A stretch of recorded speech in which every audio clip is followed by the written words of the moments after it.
Derek Chen slammed the divorce papers onto the hospital bed, right across his father-in-law's still warm body. "Sign these now," he told Sarah, his pregnant wife still shaking with sobs, mascara streaking her face. "I'm done playing husband. Victoria's waiting in the car downstairs. We're getting married this weekend."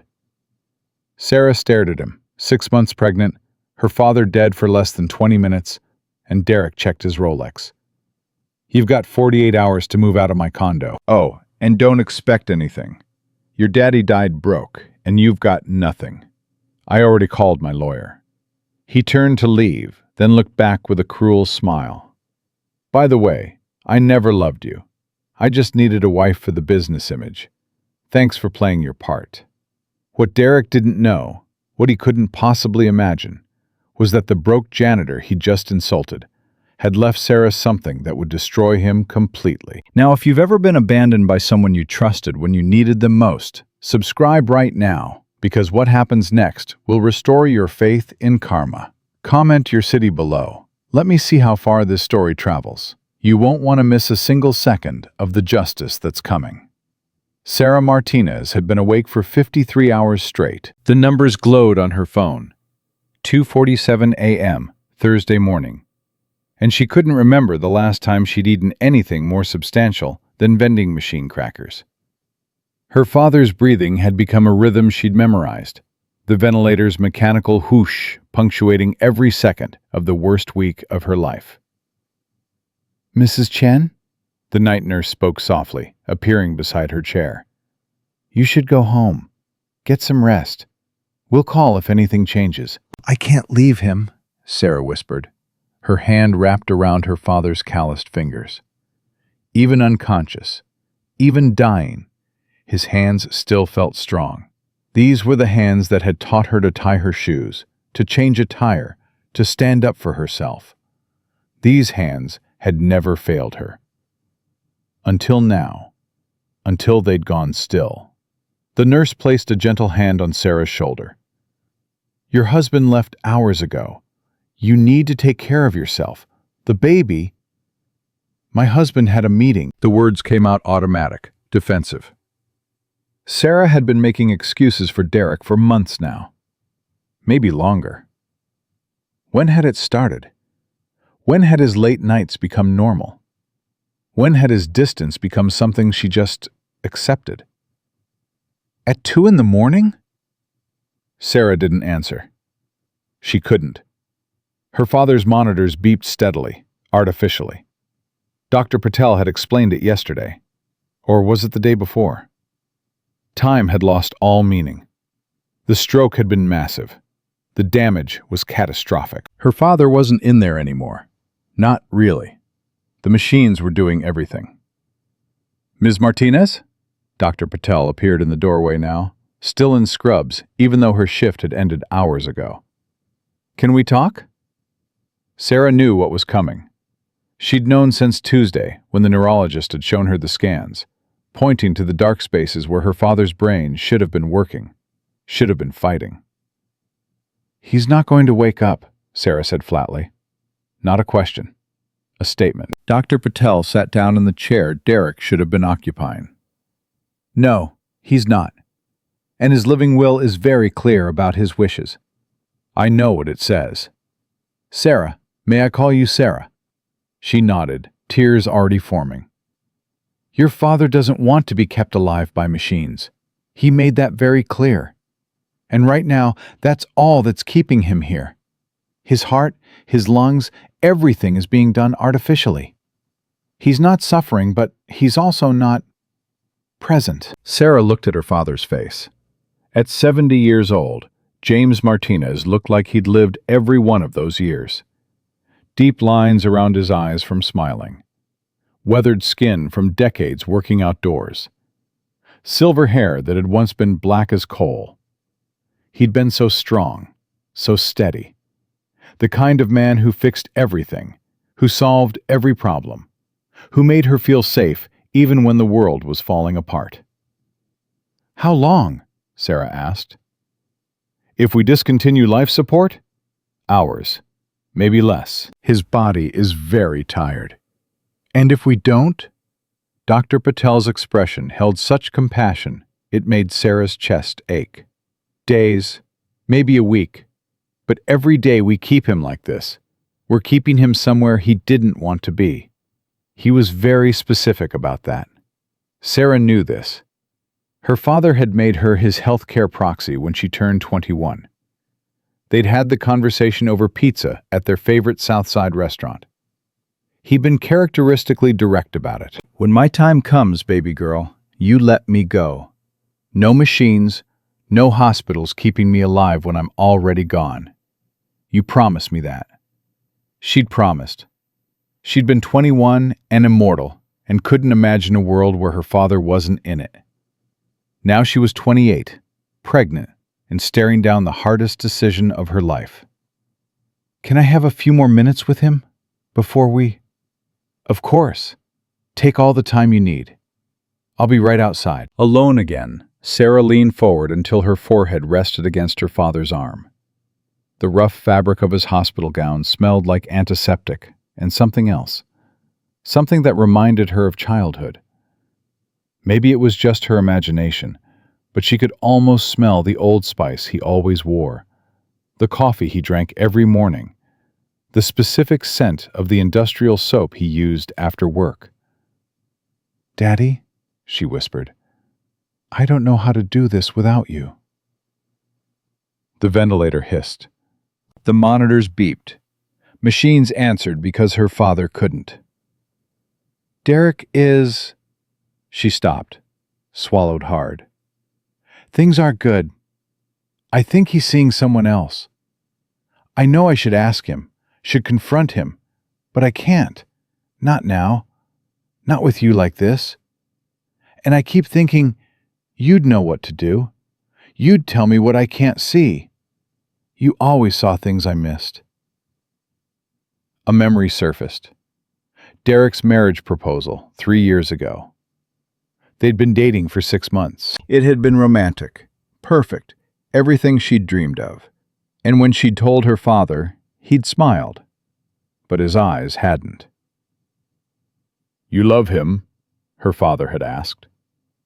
"Yes, Daddy, so much." "And he treats you well?" "He does. He's wonderful." Her father had nodded slowly, choosing his next words with care. "Then I trust you to know your own heart, baby girl. Just remember, anyone can be good when life is easy. You find out who people really are when things get hard." Things were hard now, and Derek was nowhere to be found.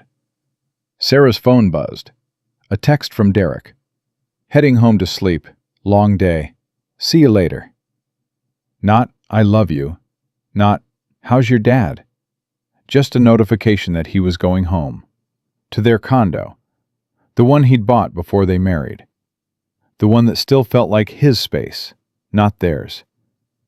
Sarah had tried to make it feel like home, but Derek had opinions about everything. The furniture was his.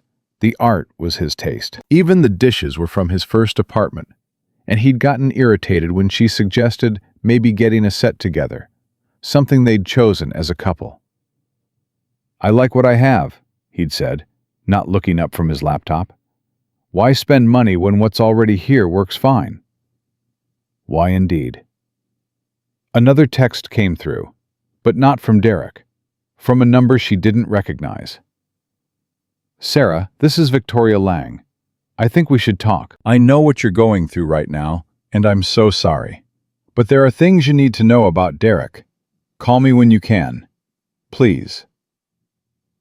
Sarah stared at the message. Victoria Lang.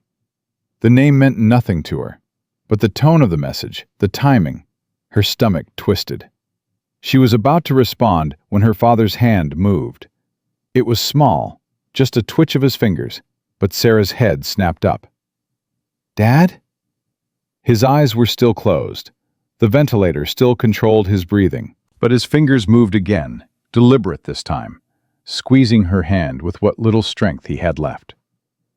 "Daddy, can you hear me?" His eyelids fluttered, opened. Just barely, just for a moment. but his eyes focused on her face with sudden, desperate clarity. "Oh my God! Nurse! Dr. Patel!" Sarah was half standing, not wanting to let go of her father's hand, not wanting to break whatever miracle was happening. But her father's grip tightened, holding her in place. His lips moved, forming words without sound at first. Sarah leaned in, her ear inches from his mouth. "Go." His voice was barely a whisper, forced through a throat that had been intubated for days. "Go. Bank." "What? Dad, I don't understand. What bank?" "Trust. Kane." Each word seemed to cost him everything. "Everything. For you." "Dad, please, save your strength. The doctors—" But his eyes were already closing again, his fingers going slack in hers. And this time, the monitors started screaming. Nurses flooded in. Dr. Patel appeared, calling orders Sarah couldn't process. Someone pulled her back, out of the way, into the hallway while they worked. Sarah stood there, one hand pressed against the glass window, watching them try to save a man who'd already told her he didn't want to be saved. "Ms. Martinez."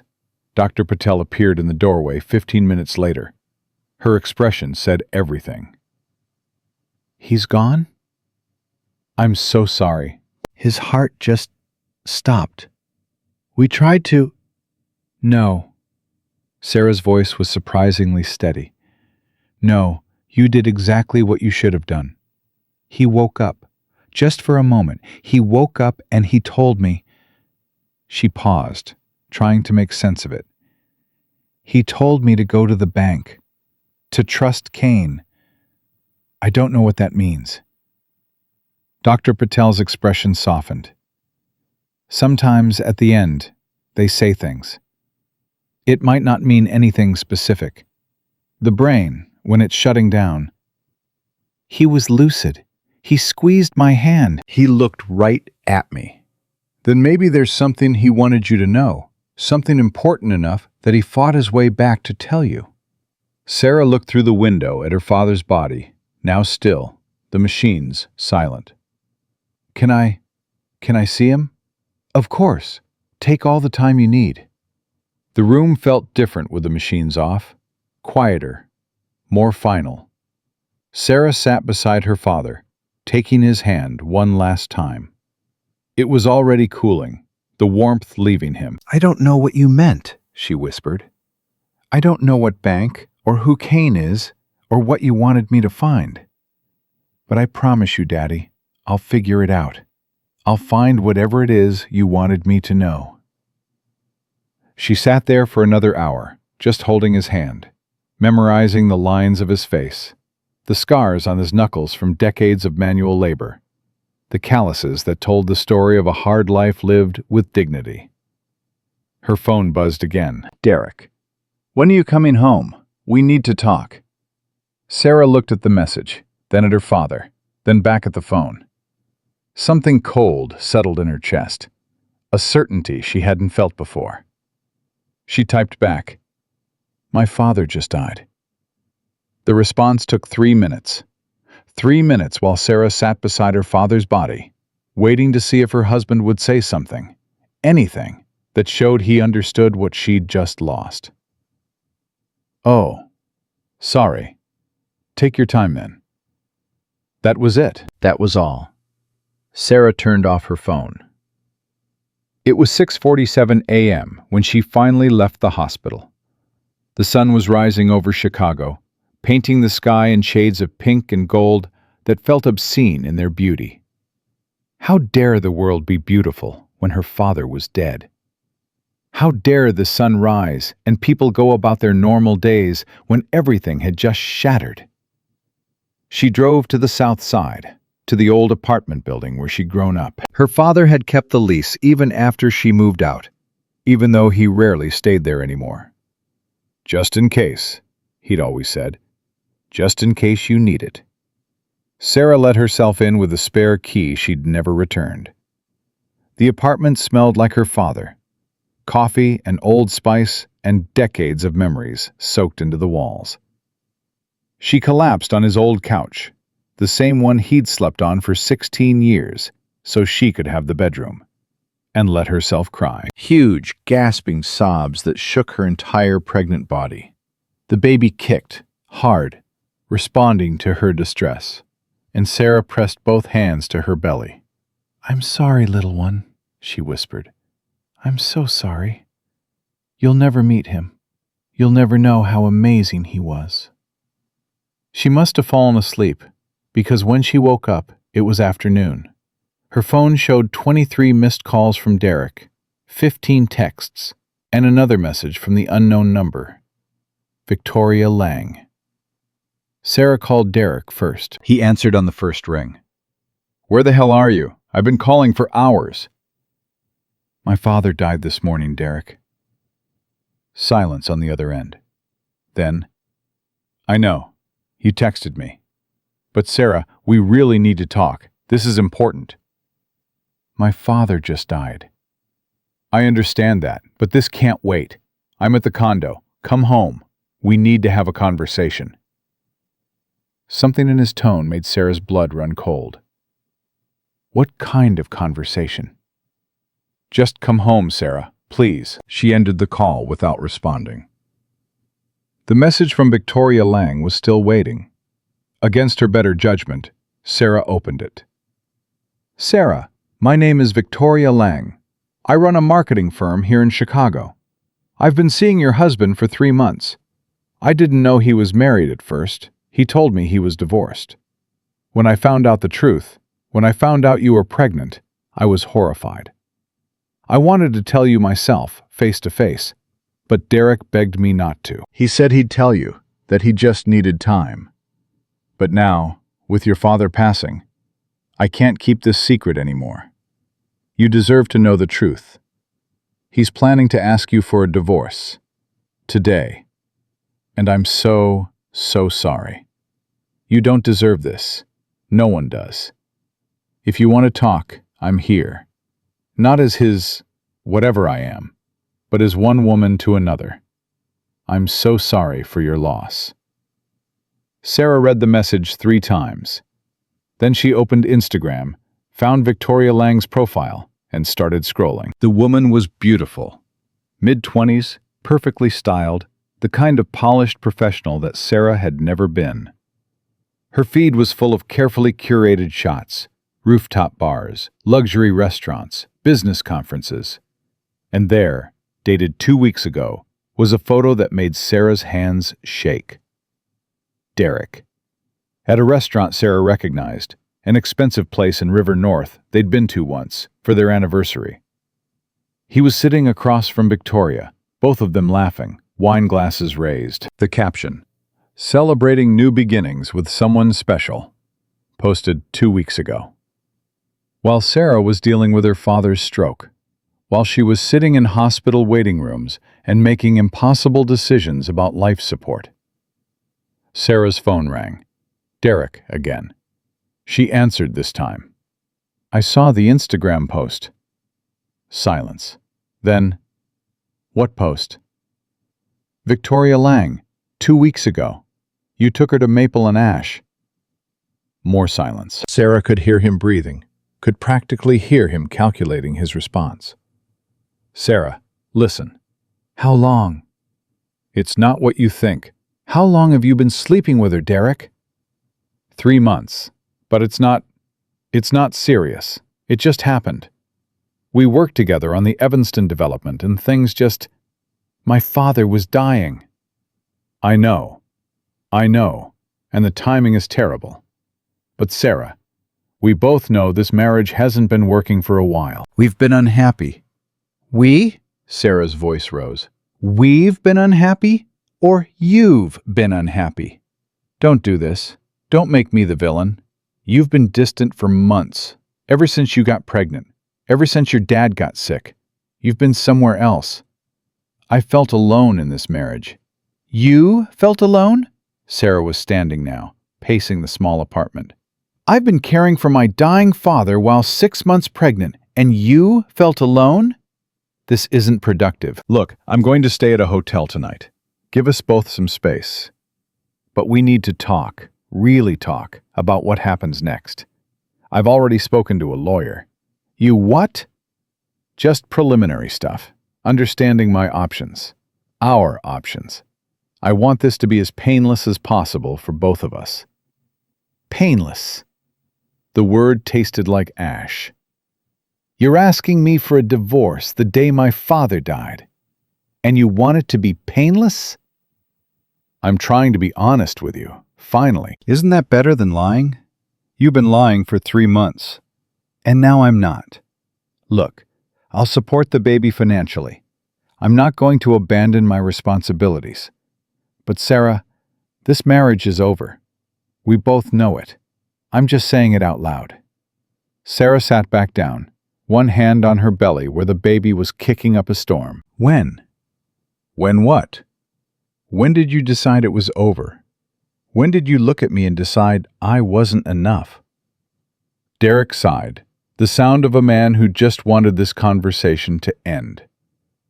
Does it matter? Yes. Fine. If you really want to know, about 6 months ago, when you told me you were pregnant. I didn't want this, Sarah. I didn't want to be a father yet. I told you I wanted to wait. But you were so excited, and I didn't want to be the bad guy, so I went along with it. But every day since then, I felt trapped. And then I met Victoria, and she gets it. She gets that there's more to life than just settling down and having babies and becoming your parents. Each word was a knife, sharp, precise, aimed to hurt. My parents? Sarah's voice was dangerously quiet. You mean my father who just died? The man who raised me alone after my mother passed? The man who worked 2 jobs to give me a good life? I didn't mean, get out. What? You want a divorce? Fine. You want to be with Victoria? Fine. But get out of my life, right now. I don't want to hear your voice. I don't want your excuses. I don't want anything from you, except your signature on whatever papers your lawyer draws up. Sarah, be reasonable. Get out, Derek. And don't call me again unless it's through a lawyer. She ended the call. Her hands were shaking so badly, she almost dropped the phone. The baby was moving constantly now, responding to the adrenaline flooding her system. I'm sorry, Sarah whispered to her unborn daughter. I'm so sorry you're going to grow up with him as your father. But I promise you, I promise, I will be enough for both of us. Just like my dad was enough for me. She looked around the apartment, at the life her father had built with nothing. The furniture was old, but cared for. The shelves were full of books, real books, hardcovers, first editions that seemed out of place in a janitor's home. The kitchen, though small, had top-quality knives, the kind professional chefs used. Little things that never made sense, little details Sarah had never questioned. Go to the bank. Trust Kane. Sarah stood up, moved to her father's bedroom. She'd cleaned it out once, years ago, when he'd moved most of his things to storage. But there had been one closet she'd never touched. One box he'd told her was just old papers, nothing important. She found it now, on the top shelf. A fireproof safe, locked. Her heart racing, Sarah searched for a key. Found it taped under the desk drawer, exactly where her father would have put it. Hidden, but findable. Inside the safe, documents. Her birth certificate, her parents' marriage license, her mother's death certificate. Sarah had never seen it before. Cause of death. Complications from childbirth. Estimated time of death, 18 hours after delivery. Her mother had lived 18 hours after Sarah was born. 18 hours her father had with the woman he loved before she was gone forever. Tears blurred Sarah's vision. She wiped them away, kept looking. A passport. She opened it. The photo was her father, maybe 40 years younger.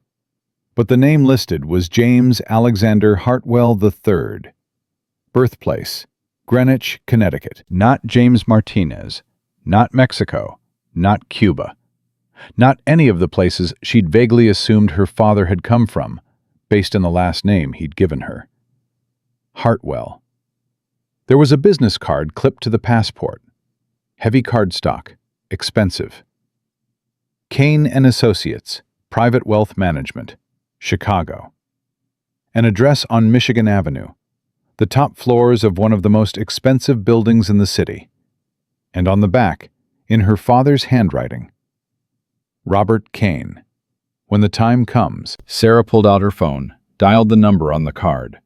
A smooth, professional voice answered immediately. Kane and Associates, how may I direct your call? My name is Sarah Martinez. My father just passed away and I found this card. I think I'm supposed to call? One moment, please. Classical music played for exactly 30 seconds. Then a different voice, older, male, with the kind of authority that came from decades of experience. Ms. Martinez, this is Robert Kane. I've been expecting your call. First, please allow me to express my deepest condolences. Your father was an extraordinary man, and his loss is profound. Sarah's throat tightened. You knew him. For 34 years. I've been managing his affairs since he first came to Chicago. I imagine you have many questions. I don't even know where to start. Then let me start for you. Your father left very specific instructions for this moment. There are things you need to know, documents you need to see, and decisions you'll need to make. But all of that requires a face-to-face conversation. Are you available to meet this afternoon? Sarah looked around the apartment, thought of Derek and his lawyer, and his new life with Victoria Lang. Thought of the empty condo in Lincoln Park that had never felt like home. Thought of her father's last words. Go to the bank. Trust Kane. Yes, she said. I'm available. Excellent. Our offices are at 875 North Michigan Avenue, 43rd floor. Would 3 p.m. work for you? It was 1:30 now. Enough time to drive there, to compose herself, to prepare for whatever this was. I'll be there. Ms. Martinez? One more thing. Yes? Robert Kane's voice softened, became almost fatherly. Everything your father built, everything he protected, was for you. Please remember that when you walk into this meeting. He loved you more than anything in this world. Everything he did to protect you. The line went dead. Sarah sat on her father's bed, holding the passport with someone else's name, the business card for a wealth management firm, and the weight of 28 years of questions she'd never thought to ask. Who was James Alexander Hartwell III? Where had he come from? And why had he spent his entire adult life pretending to be someone else? In 3 hours, she was going to find out. But first, she needed to do one thing. Sarah pulled out her phone, opened her messages to Derek, and typed, "Have your lawyer contact me directly. Don't call, don't text. We're done." She hit send, then blocked his number. The baby kicked again, hard enough that Sarah gasped. She placed both hands on her belly, feeling her daughter move beneath her palms. "It's going to be okay," she whispered. "I don't know how yet, but it's going to be okay. Your grandfather made sure of it. Whatever he left us, whatever he built, it was for you, for us." Sarah stood up, gathered the documents, and left the apartment. She had a meeting to get to, a truth to uncover, and a life to rebuild from the ashes of everything she thought she knew. At 2:47 p.m., she walked into the lobby of 875 North Michigan Avenue. The building was all glass and marble, the kind of place that whispered money so old it didn't need to speak. She gave her name to security, was directed to a private elevator that required a key card to access the upper floors. The elevator opened directly into the reception area of Kane and Associates. Floor-to-ceiling windows offered a panoramic view of Chicago. Lake Michigan sparkled in the afternoon sun. The art on the walls was museum quality. A woman in her 60s approached, perfectly dressed, warm smile. "Ms. Martinez, I'm Helen, Mr. Kane's executive assistant. He's ready for you." "Can I get you anything? We have several herbal teas that are pregnancy safe, if you'd like." The casual acknowledgement of her pregnancy, the care in the offer, nearly undid Sarah's composure. "Water would be good. Thank you." Helen led her down a corridor to a door with no nameplate, knocked once, then opened it. The man behind the desk stood as she entered. 65, maybe 70, with silver hair and eyes that seemed to see everything. "Ms. Martinez." He came around the desk, hand extended. "Robert Kane, thank you for coming on such short notice, and on such a difficult day." His handshake was brief, respectful. He gestured to a comfortable chair facing his desk. "I'm going to be very direct with you," Robert said, settling back into his own chair. "Because your father would want me to be, and because we have a great deal to discuss. Are you ready?" Sarah nodded, not trusting her voice. "Your father's legal name was James Alexander Hartwell III. He was born in Greenwich, Connecticut, to one of the wealthiest families on the eastern seaboard. His grandfather made the family fortune in shipping and steel. His father expanded it into manufacturing and real estate.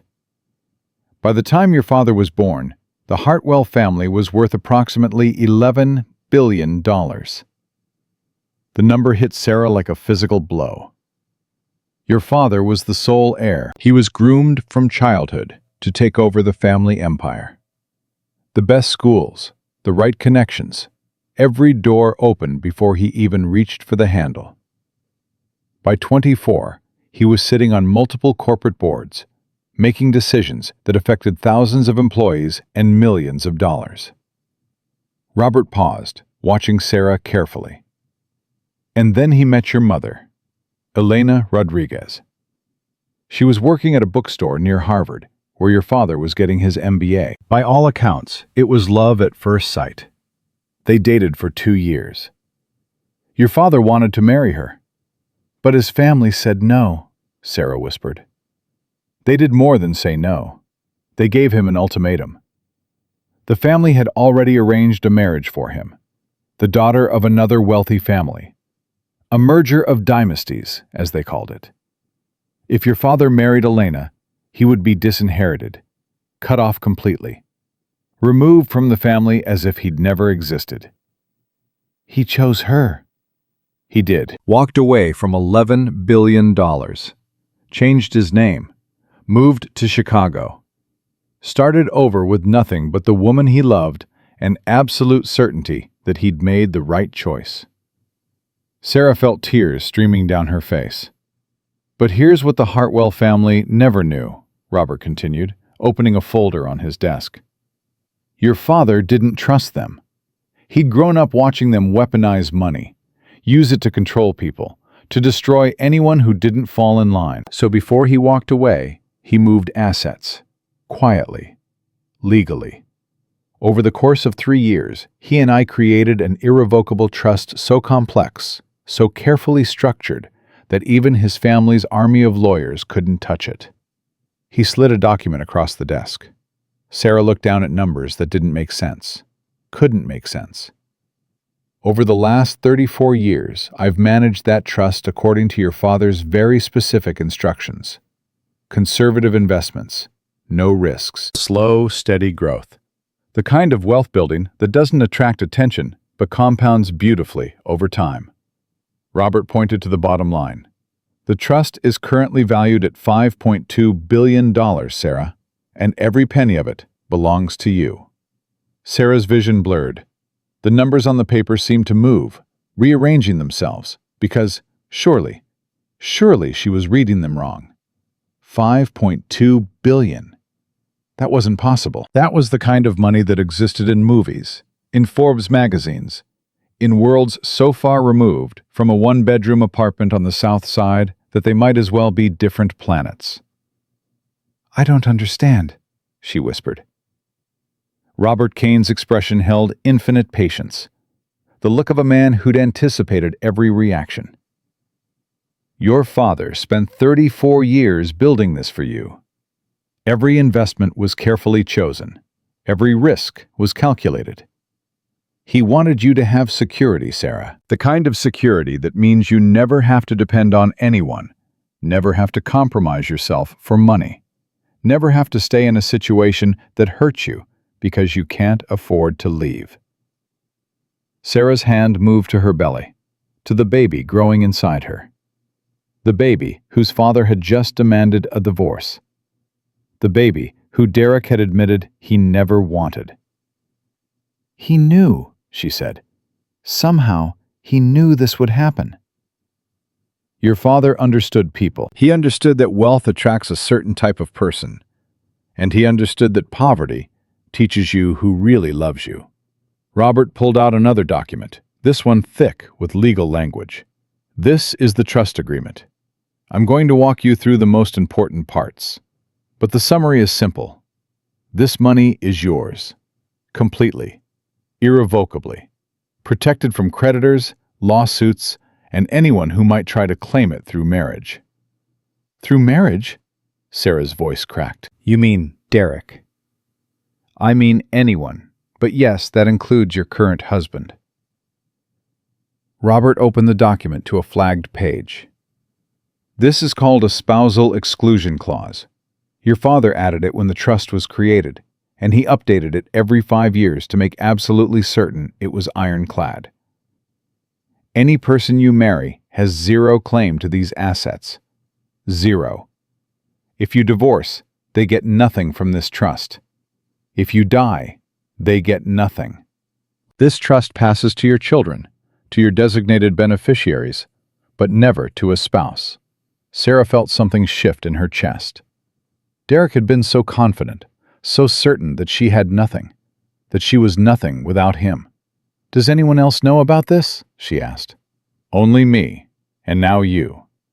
Your father was very specific about privacy. He didn't want this information public until you decided to make it public. I don't want anyone to know. The words came out fast, definitive. Not yet. Maybe not ever. Robert nodded, as if he'd expected this. That's entirely your choice. The trust is structured so that you can access funds at any time, but once you withdraw money, it becomes your personal asset. Until then, it remains completely invisible. No public records, no tax filings under your name. Nothing that would alert anyone to its existence. How do I access it? You call me. Tell me what you need. I arrange the transfer. It's that simple. Robert paused. But Sarah, there's something else your father wanted you to have. He wrote you a letter. He updated it 3 weeks before he died, when he knew his time was limited. He pulled an envelope from his desk drawer, cream-colored paper, thick and expensive. Her name written in her father's careful handwriting, the letters slanting slightly to the right, the way they always did when he was thinking hard about what to say. Sarah took it with trembling hands. Can I read it here? Of course. Take all the time you need. I'll be right outside. Robert left, closing the door softly behind him. Sarah sat alone in the office overlooking Chicago, holding her father's final words. She opened the envelope carefully, as if the paper itself was precious. The letter was 5 pages long, handwritten, every word deliberate. My dearest Sarah, it began. If you're reading this, I'm gone. And I'm so sorry, baby girl. Sorry that I won't be there to meet my grandchild. Sorry that I can't protect you in person anymore. But I can protect you in other ways. And that's what this letter is about. Sarah's tears fell onto the paper, smudging the ink. By now, Robert has told you the truth about who I was. James Alexander Hartwell III. It sounds so formal, doesn't it? So different from the man who taught you to ride a bike and made you chocolate chip pancakes every Sunday morning.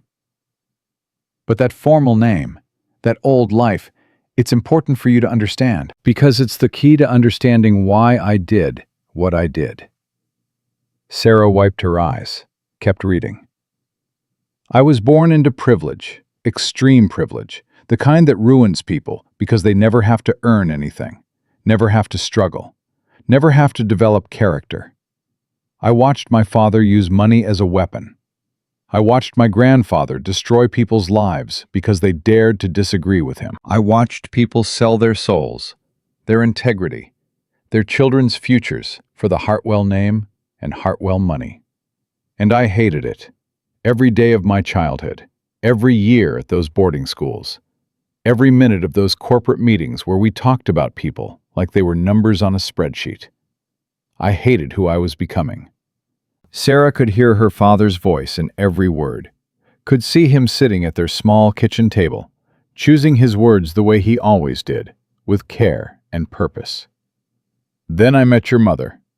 Elena was working at a bookstore near Harvard. I walked in looking for a business textbook and walked out with her phone number and a copy of Pablo Neruda's poetry, because she told me that anyone who only reads business books has a starving soul. Sarah laughed through her tears. That sounded exactly like something her mother would say, from the stories her father had told. She didn't know who I was, didn't care about the Hartwell name. She called me James, not the third, or junior partner, or heir apparent. Just James. And for the first time in my life, I felt like a real person instead of a placeholder for family ambitions. I knew within a month that I wanted to marry her. Knew within 3 months that I would give up everything for her, and that's exactly what the choice came down to. My family made it very clear. I could have the empire, or I could have Elena. Not both. Sarah's hands tightened on the paper. They thought I would choose them. They were so certain that money was everything that I couldn't possibly walk away from billions of dollars for something as trivial as love. They gave me a week to decide. I decided in 5 minutes. I chose her, Sarah. I chose love over legacy, relationship over wealth, being true to myself over being who they wanted me to be. And I have never, not for one single second, regretted that choice. The next page was about Sarah's mother, about their 6 years together, about the joy and the heartbreak, and the 18 hours after Sarah's birth, when her father had both his daughter and his wife, before Elena slipped away. Losing your mother was the worst pain I've ever experienced, her father wrote, and I've carried it every day since. But she gave me you, and you, Sarah, you were worth everything, every sacrifice, every struggle, every moment. You were the point of it all. Sarah was crying so hard now she could barely see the words. But here's what I need you to understand. I didn't give up the money. I restructured it. I hid it. I protected it from them, and then I protected it for you. Because I knew someday you might need it. Not to buy things or impress people or live some glamorous lifestyle, but to have power. The power to say no. The power to leave. The power to choose your own path without fear. The next section was about the trust, about the legal protections, about the spousal exclusion clause. I never told you about this money because I needed you to know yourself first. I needed you to build your character without the complication of wealth. I needed you to choose love for real reasons. To work hard because it mattered. To understand the value of things that can't be bought. And now that you know, I need you to remember something crucial. Money doesn't change who you are. It reveals who you are. Weak people become tyrants. Cruel people become monsters. But good people? Good people become powerful in the best possible way. Sarah's phone buzzed. A text from an unknown number. She ignored it, kept reading. There's something else you need to know. I specifically requested that your husband be told nothing about this trust unless you choose to tell him. If he's the man I hope he is, the man I think you chose, then he'll love you the same, whether you have $1 or $1 billion. But if he's not, her father's words trailed off, then picked up again. People reveal themselves during crisis, Sarah, during grief, during hardship. If someone abandons you when you're at your lowest, they were never truly with you. They were with the version of you that was convenient, and you deserve so much more than that. The timing of these words, written 3 weeks before her father died, felt like prophecy. Had he known? Had he seen something in Derek that Sarah had missed? The final thing I want to tell you is this. Patience is your greatest weapon. Not anger, not revenge. Patience. Let people show you who they are. Let them make their choices. Let them reveal their character. And then, when you're ready, when you're strong, when you know exactly who you're dealing with, that's when you act. You don't have to use your power loudly. You don't have to prove anything to anyone. The people who matter will see your worth whether you have money or not. And the people who don't? They were never worth your time in the first place. The letter ended with a simple statement. I love you, baby girl. I will always love you. And I will always protect you, even now, even from wherever I am. You're going to be just fine, better than fine. You're going to be extraordinary. Love, Dad. Sarah folded the letter carefully, held it against her chest, and let herself cry. Not the desperate, broken sobs from the hospital. These were different tears. Grief, yes, but also gratitude, understanding, and underneath it all, the first stirrings of something that felt like strength. Robert knocked gently before entering. Are you all right? He knew, Sarah said. He wrote this 3 weeks ago, but it's like he knew exactly what would happen, exactly what I would need to hear. Your father was very perceptive. He didn't know specifics, but he understood patterns. He understood people. Robert sat down across from her. What would you like to do next? Sarah's phone buzzed again. This time she looked. The text was from Derek. Lawyer will contact you tomorrow with paperwork. Keeping this simple.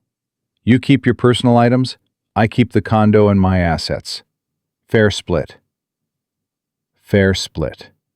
As if their marriage was a business transaction. As if she was entitled to nothing because she'd brought nothing to the relationship. At least, that's what Derek believed. Sarah showed Robert the text. His expression didn't change, but something flickered in his eyes. Your husband has no idea, does he? None. Sarah felt a strange calm settling over her. And I'm not going to tell him. That's your right. The trust is completely separate from marital assets. I want to sign whatever he puts in front of me. I want him to think I'm desperate, that I have nothing, that he's won. Robert raised an eyebrow. May I ask why? Because my father was right. I want to see who Derek really is. What he'll do when he thinks I'm powerless. Sarah placed both hands on her belly. And I want him to live with that choice. To build his whole new life on the foundation of abandoning his pregnant wife when her father just died.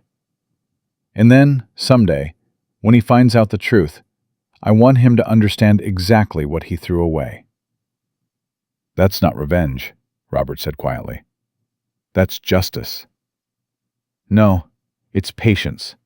Just like my dad said. Sarah stood up, steadier now than she'd been in days. I need to go. I need to think. But Robert, can I ask you something? Anything. My father lived in a tiny apartment for 34 years. He worked as a janitor. He had access to billions of dollars, and he lived like he had nothing. Why? Robert's smile was sad and proud at the same time. Because he wanted you to see that a good life isn't about what you own. It's about who you are. He was teaching you every single day, Sarah. And from where I'm standing, The lesson took. Sarah left the office with her father's letter tucked safely in her purse, a trust worth $5 billion in her name, and a plan forming in her mind. The elevator ride down felt different from the ride up. She wasn't the same person who'd entered this building 2 hours ago. Her phone rang. Derek. She almost didn't answer, then changed her mind. "Sarah, we need to talk about logistics." "What logistics?" She kept her voice small, defeated. Let him think he'd broken her. "The apartment. I need you out by this weekend. Victoria is moving in." "This weekend? Derek, my father's funeral is Saturday." "Then make it Sunday. I'm being generous, Sarah. I could legally make you leave immediately since the condo is in my name." "Where am I supposed to go?" "I don't know. Your dad's old place? A hotel? That's not my problem anymore." His voice was casual, dismissive. "Look, I'm not trying to be cruel, but we both need to move on. I'm doing you a favor by making this quick and clean." "A favor?" Sarah closed her eyes, remembering her father's words. "Let people show you who they are." "Okay," she said quietly. "I'll be out Sunday." "Good. And Sarah, no drama at the funeral, okay? I'm still coming because it's the right thing to do. But let's keep it civil." He was coming to her father's funeral. The man who demanded a divorce 8 hours after her father died was going to show up and play the respectful ex-husband. "Fine," Sarah said. "One more thing. The lawyer I'm using, Brad Mitchelson, he's going to call you tomorrow to schedule a meeting. Just sign whatever he gives you. I'm not asking for alimony or anything crazy, just a clean break." "What about the baby?" "What about it?" "Are you going to be involved?" Derek sighed, the sound of a man being asked to commit to something inconvenient. "I'll pay child support. We can work out a visitation schedule, maybe every other weekend once the kid is older. But Sarah, I'm going to be honest with you. I never wanted this. I'm not ready to be a father. So yeah, I'll support the kid financially, but don't expect me to be dad of the year." Every word was another piece of evidence, another example of exactly who Derek Chen really was. "I understand," Sarah said. "Great. I'm glad you're being reasonable about this. Some women would make this hell, but you've always been practical. I appreciate that." He appreciated her compliance, her willingness to accept scraps and call it fair. "I have to go," Sarah said. "Sure, I'll see you at the funeral. And Sarah, I'm sorry about your dad. I know you two were close." The line went dead. Sarah sat in her car in the parking garage beneath 875 North Michigan Avenue, hands on her steering wheel, breathing slowly. Her phone lit up with a notification. Instagram. Victoria Lang had posted a new photo. Against her better judgment, Sarah opened it. The photo showed Victoria's hand, left ring finger prominently displayed. On it sat an engagement ring, modest but tasteful. The caption read, "When you know, you know. Hashtag new beginnings. Hashtag love wins. Hashtag engaged life." Posted 30 minutes ago. Derek had proposed, less than 12 hours after demanding a divorce from Sarah. The comments were already rolling in. Sarah scrolled through them, each one a small knife. "OMG! Congrats, babe! You two are perfect together. Finally, a man who knows what he wants. About time. You deserve this happiness." Then Sarah saw other comments. People who knew, who'd done the math. "Isn't Derek Chen married? I went to school with his wife. Pretty sure his father-in-law just died. This is... wow. This is disgusting. His wife is pregnant." Victoria had disabled comments within minutes, but Sarah had seen enough. Her phone rang again. Not Derek this time. A Chicago number she didn't recognize. Is this Sarah Martinez? Yes, who's calling? Brad Mitchelson, attorney for Derek Chen. I'm sorry to call so soon after your loss, but my client is eager to move forward with divorce proceedings. Are you available to meet tomorrow afternoon?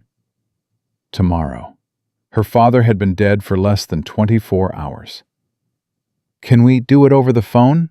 Sarah asked, keeping her voice shaky, vulnerable. I'd prefer in person, but given the circumstances, we can make an exception.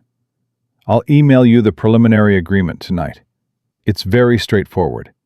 Mr. Chen is waiving spousal support and requesting no spousal support from you.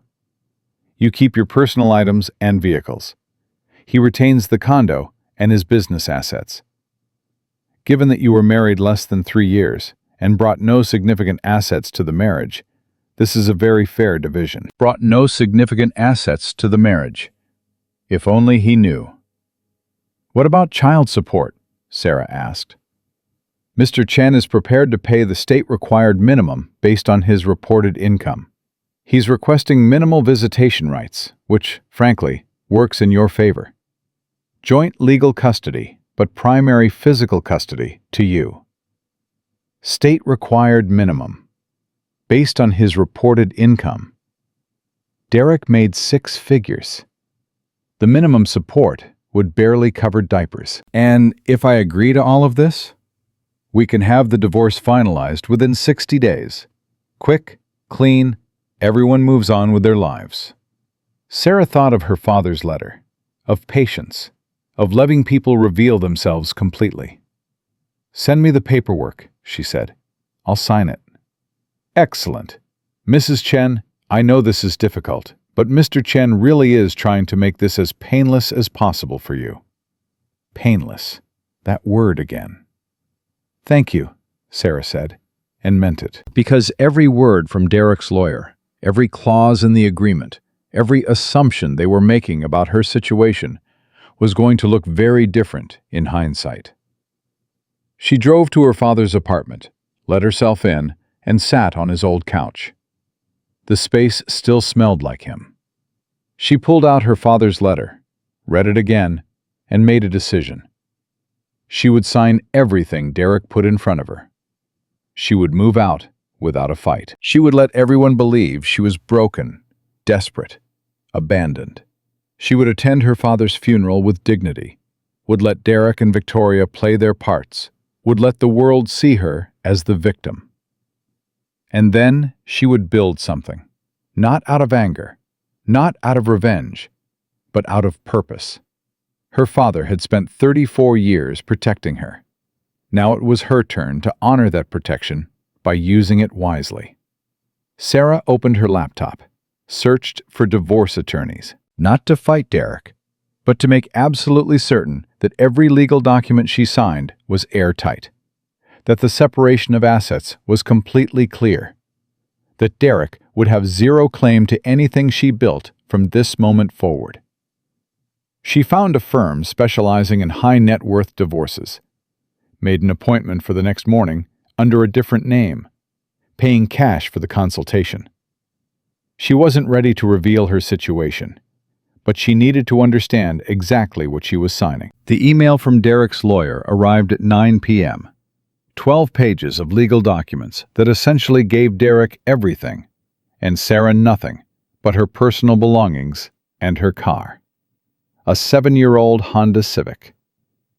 Sarah read every word, smiled at the clause where Derek waived all rights to any future inheritance or assets Sarah might acquire.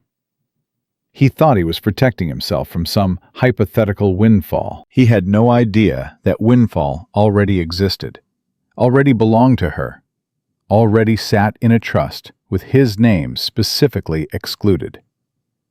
She saved the document, made notes of questions for her consultation tomorrow, and then did something unexpected. She called Robert Kane. He answered on the second ring. "Sarah, are you all right?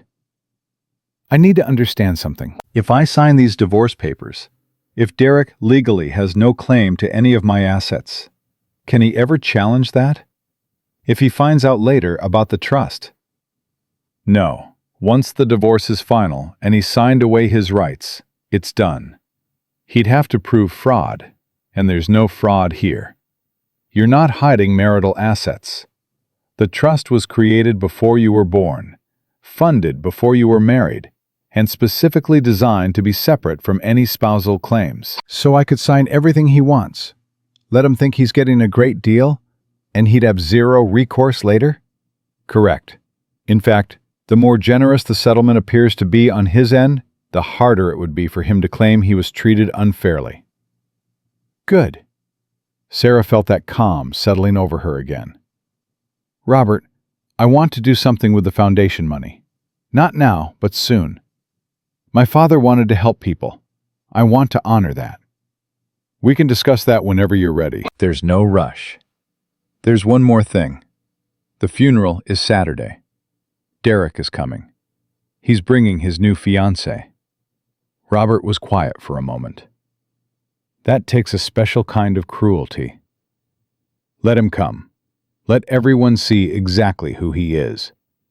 My father used to say that you don't need to ruin people who are determined to ruin themselves. You just need to give them enough rope and step back. Your father was a wise man. He was the best man I ever knew. Sarah's voice broke slightly. And I'm going to make him proud. Not by destroying Derek, but by being so much better than Derek ever imagined I could be. After the call, Sarah sat in the dark apartment, hand on her belly, feeling her daughter move. Your grandfather loved you, she whispered, and he made sure you'd never have to depend on anyone, that you'd never have to stay somewhere you weren't valued, that you'd have choices, real choices. And I'm going to teach you the same thing he taught me, That character matters more than money, that patience is power, that the best revenge isn't revenge at all. It's living well. The baby kicked hard, as if in agreement. Sarah smiled in the darkness, closed her eyes, and let herself imagine the future. Not the one Derek had planned for her, but the one her father had made possible. The morning of the funeral, Sarah woke up in her father's old apartment with a plan so clear it felt like someone had written it on her heart while she slept. She'd received the divorce papers from Derek's lawyer at midnight, read them twice, signed every page without changing a single word, scanned them, sent them back at 12:47 a.m. with a one-line email, attached as requested. Brad Mitchelson had called her at 8:30, clearly confused. Mrs. Chen, I need to make sure you understand what you're signing. You're entitled to legal representation. You don't have to rush this. I understand perfectly, Sarah had said, her voice steady. I'm not asking for anything. I just want this over. But the child support amount, it's really minimal given your husband's income. You could negotiate for more. I don't want to negotiate. I want to move on with my life. The silence on the other end was heavy with unspoken questions. Finally, Brad said, All right, I'll file these today. You should be divorced within 60 days. 60 days. 2 months. Then it would be official. Derek would be free to marry Victoria, free to build his new life, free to believe he'd escaped a burden. Now Sarah stood in front of the mirror in a black dress that barely fit over her pregnant belly, applying makeup with shaking hands. The funeral started in 2 hours. Her phone buzzed, a text from Mrs. Washington, her father's neighbor from the old building. Honey, I'm at the church early helping set up. Do you need anything? A ride? Someone to sit with? Sarah's eyes filled. These were her father's people, the ones who'd loved him for who he was, not what he had. I'm okay, Mrs. W. Thank you for everything. Your daddy was so proud of you. He talked about you all the time, about how smart you are, how strong. Sarah had to sit down. Strong. She didn't feel strong. She felt like she was held together with tape and willpower. Another text came through. Derek. Running late. Might miss the service, but I'll be at the reception. Might miss the service. Might miss the actual funeral of his father-in-law. But he'd make the reception, where people could see him, where he could play the part of the supportive ex-husband. Sarah didn't respond. She finished her makeup, grabbed her purse, and drove to Holy Name Cathedral. The church was already filling up when she arrived. Teachers from Lincoln Park Elementary, staff from Holy Name, neighbors, people her father had helped over the years, fixed their cars, watched their kids, asked for nothing in return. Father O'Brien met her at the door. "Sarah, dear child, how are you holding up?" "I'm here," she said, because it was the only true thing she could say. "That's enough. That's all anyone can ask." He took her hand. "Your father loved you so much. Every time we spoke, you were the center of every conversation. Your accomplishments, your kindness, your strength. He was so proud." Sarah nodded, not trusting her voice. "There's a young woman here," Father O'Brien said carefully. "She says she's Derek's fiancée. I wanted to warn you before—" "It's fine," Sarah interrupted. "Let her come. It doesn't matter." But it did matter. When Victoria Lang walked into the church 45 minutes later, wearing a navy dress that was just conservative enough to be acceptable, but tight enough to turn heads, Sarah felt every eye in the room shift. The whispers started immediately. "Is that her? The other woman? At the funeral? She has some nerve. That poor girl, having to see this." Victoria seemed oblivious to the stares. Or maybe she thrived on them. She walked to a pew near the back, sat down, pulled out her phone, started scrolling. Derek arrived 10 minutes before the service started, spotted Victoria, slid in next to her, kissed her cheek. Several people gasped audibly. Miss Washington, sitting next to Sarah in the front row, grabbed her hand and squeezed so hard it hurt. "Don't you look at them. Don't give them that power." Sarah stared straight ahead at her father's casket, covered in white lilies, and forced herself to breathe. The service began. Father O'Brien spoke about James Martinez, about his quiet generosity, his dedication, his love for his daughter. Sarah managed to hold it together until the eulogy, when one of her father's co-workers from the elementary school stood up. "Mr. Martinez was the best man I ever knew," the woman said, her voice thick with emotion. "He made sure every child in that school had lunch, even if he had to pay for it himself. He stayed late to help with homework. He learned every kid's name, every birthday, and he never asked for recognition. He just did good because it was right." Sarah's composure cracked. Tears streamed down her face. Behind her, she heard Victoria whisper to Derek, "How much longer is this?" Mrs. Washington stood up. Actually stood up, turned around, and stared at Victoria with such withering disapproval that several people nearby inhaled sharply. "Show some respect," Mrs. Washington said, her voice low but carrying. "Or get out of this church." Victoria's mouth fell open. Derek put a hand on her arm, trying to pull her back down, but she jerked away. "Excuse me? Who do you think you're talking to?" "A woman with no shame and even less class," Mrs. Washington replied. "That girl up there just lost her father. Your boyfriend just abandoned her while she's pregnant. And you have the audacity to sit in this church, checking your phone like you're bored? Get out." Victoria looked at Derek. "Are you going to let her talk to me like that?" Derek's face was red. He looked around at the dozens of faces staring at them, every single one hostile. "Maybe we should just go," he muttered. "No!" Victoria's voice rose. "I have every right to be here. We're engaged. I'm going to be part of this family." "There is no family anymore," Sarah heard herself say.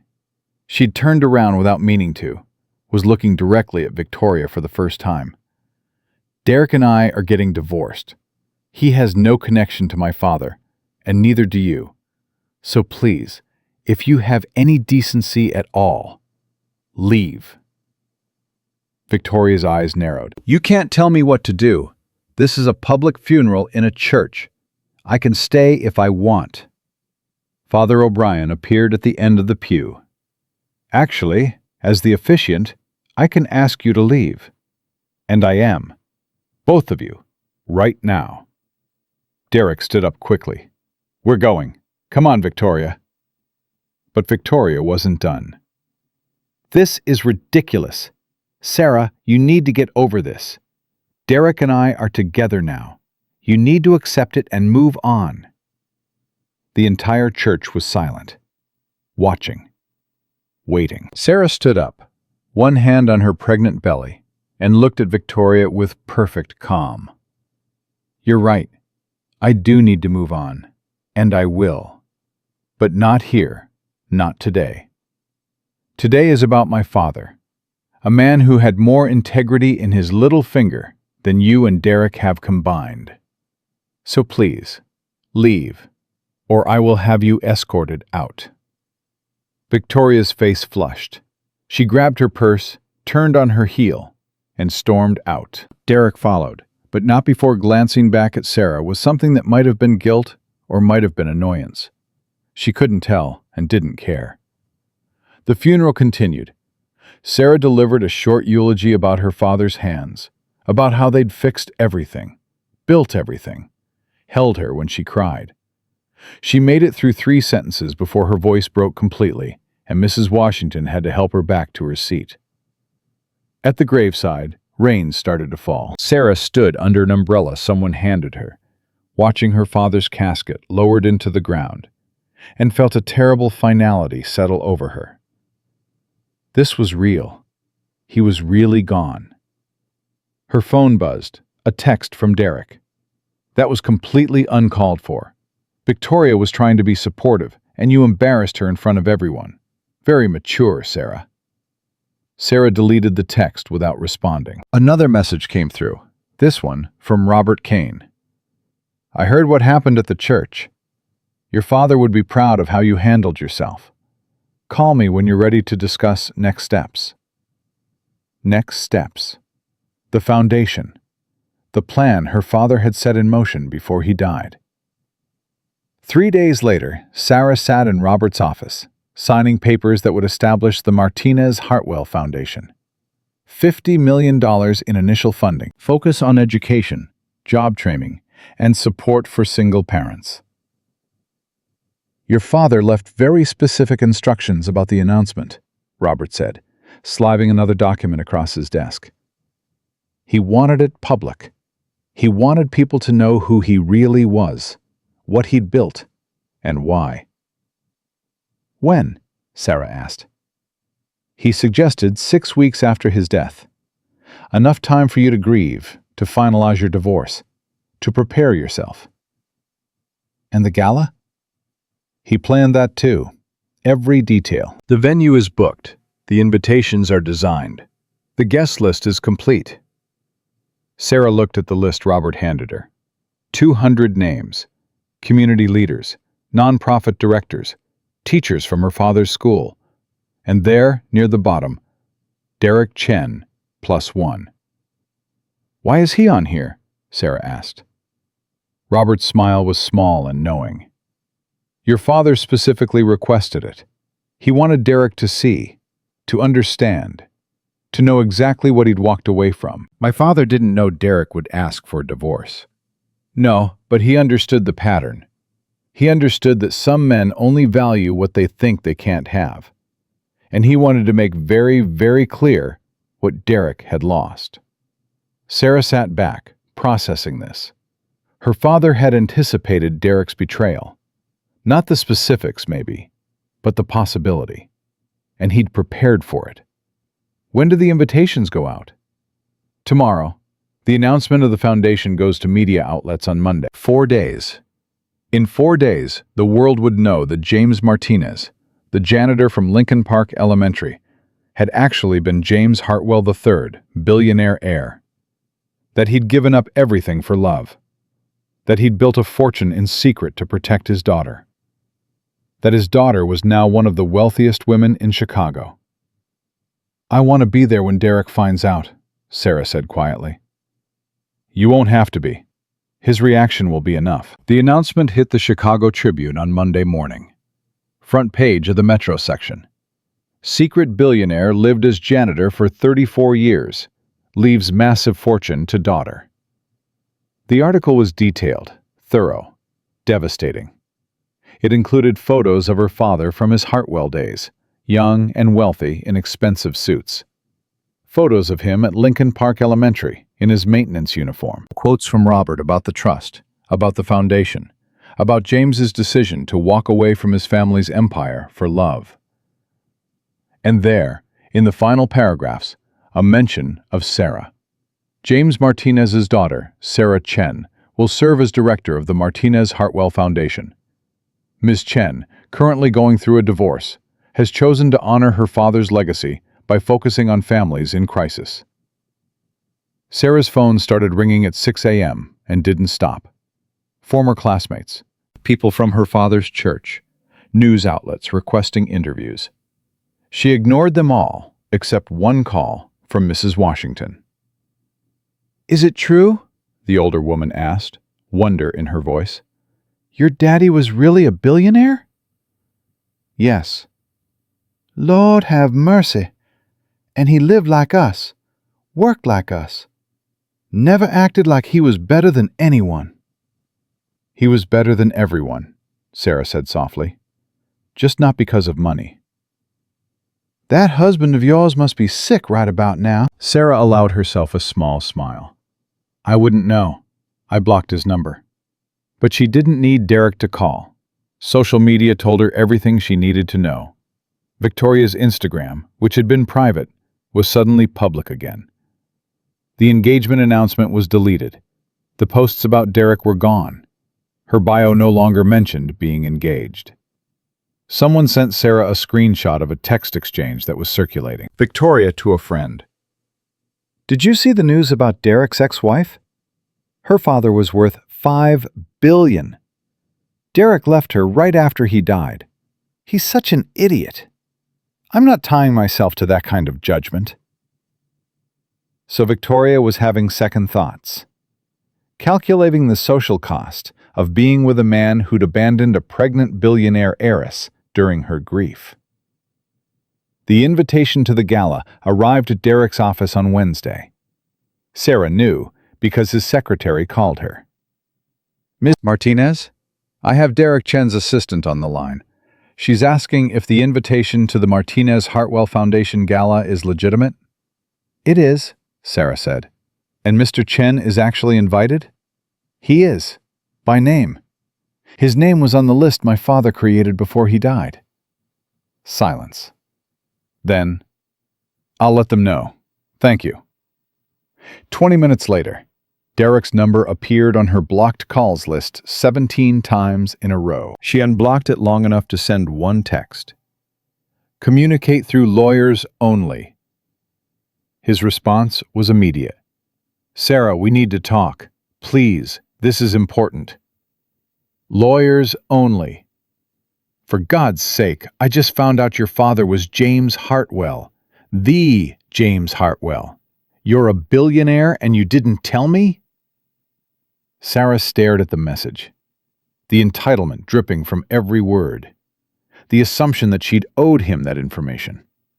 She typed back. "The trust was created before we married, protected from spousal claims. You sign papers confirming you have no rights to any inheritance I receive. It's none of your business, and never was. You manipulated me into signing those papers. You filed for divorce. You wrote those papers. I just signed them. I want to contest it. This isn't fair. We were married. I have rights." Sarah called Robert. "Derek wants to contest the divorce settlement." He signed a document relinquishing all claims to your future assets. He'd have to prove fraud, and there was no fraud. You disclosed nothing because there was nothing to disclose to him. The trust is separate property by design. Tell him that. I will, with pleasure. Robert sent Derek's lawyer a letter that afternoon. Sarah received a copy. It was 5 pages of dense legal language that boiled down to one simple message. Derek had no claim. None. Ever. He'd signed away his rights voluntarily, with legal representation, with full knowledge that he was waiving spousal support in both directions. The fact that Sarah's separate property turned out to be worth more than he'd imagined was irrelevant. Derek's response came through Brad Mitchelson at 9 p.m.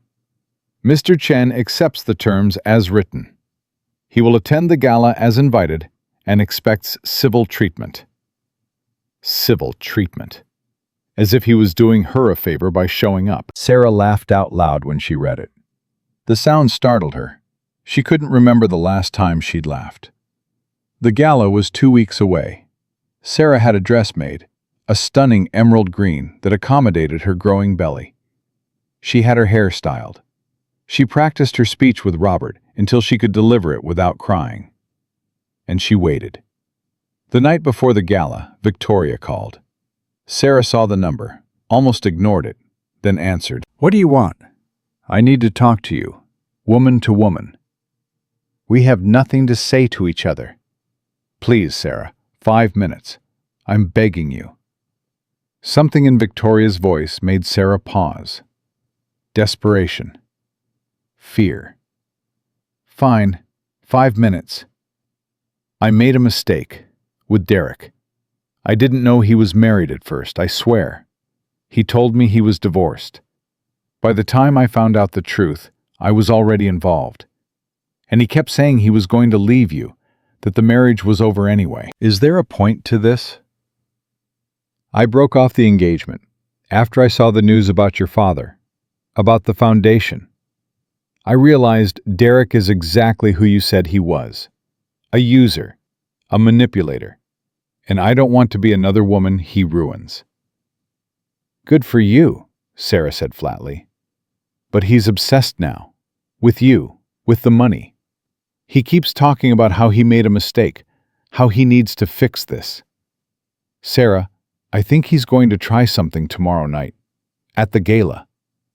Try what? I don't know, but he's been talking to lawyers, trying to find loopholes.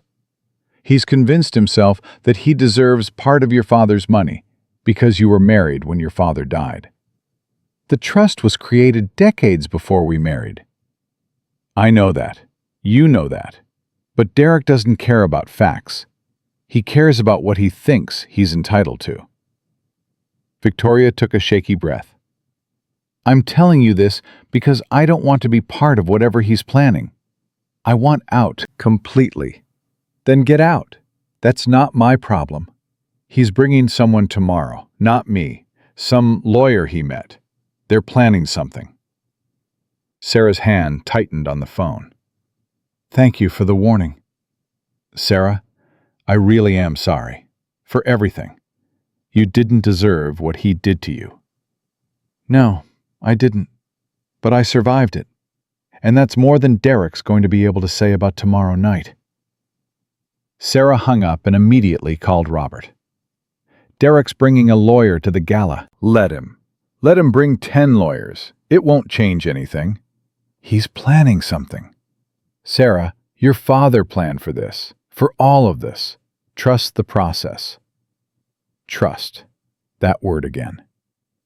The morning of the gala, Sarah woke up with her daughter kicking so hard it felt like the baby was trying to escape. I know, sweetheart, she whispered, hands on her belly. Tonight's going to be intense, but we're going to be fine.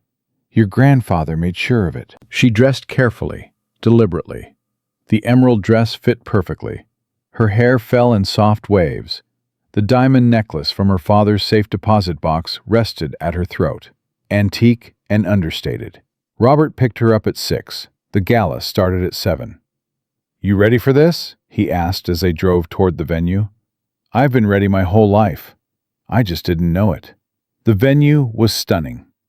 Sarah had approved it without visiting, trusting her father's choice. Now, walking through the doors, she understood why he'd picked it.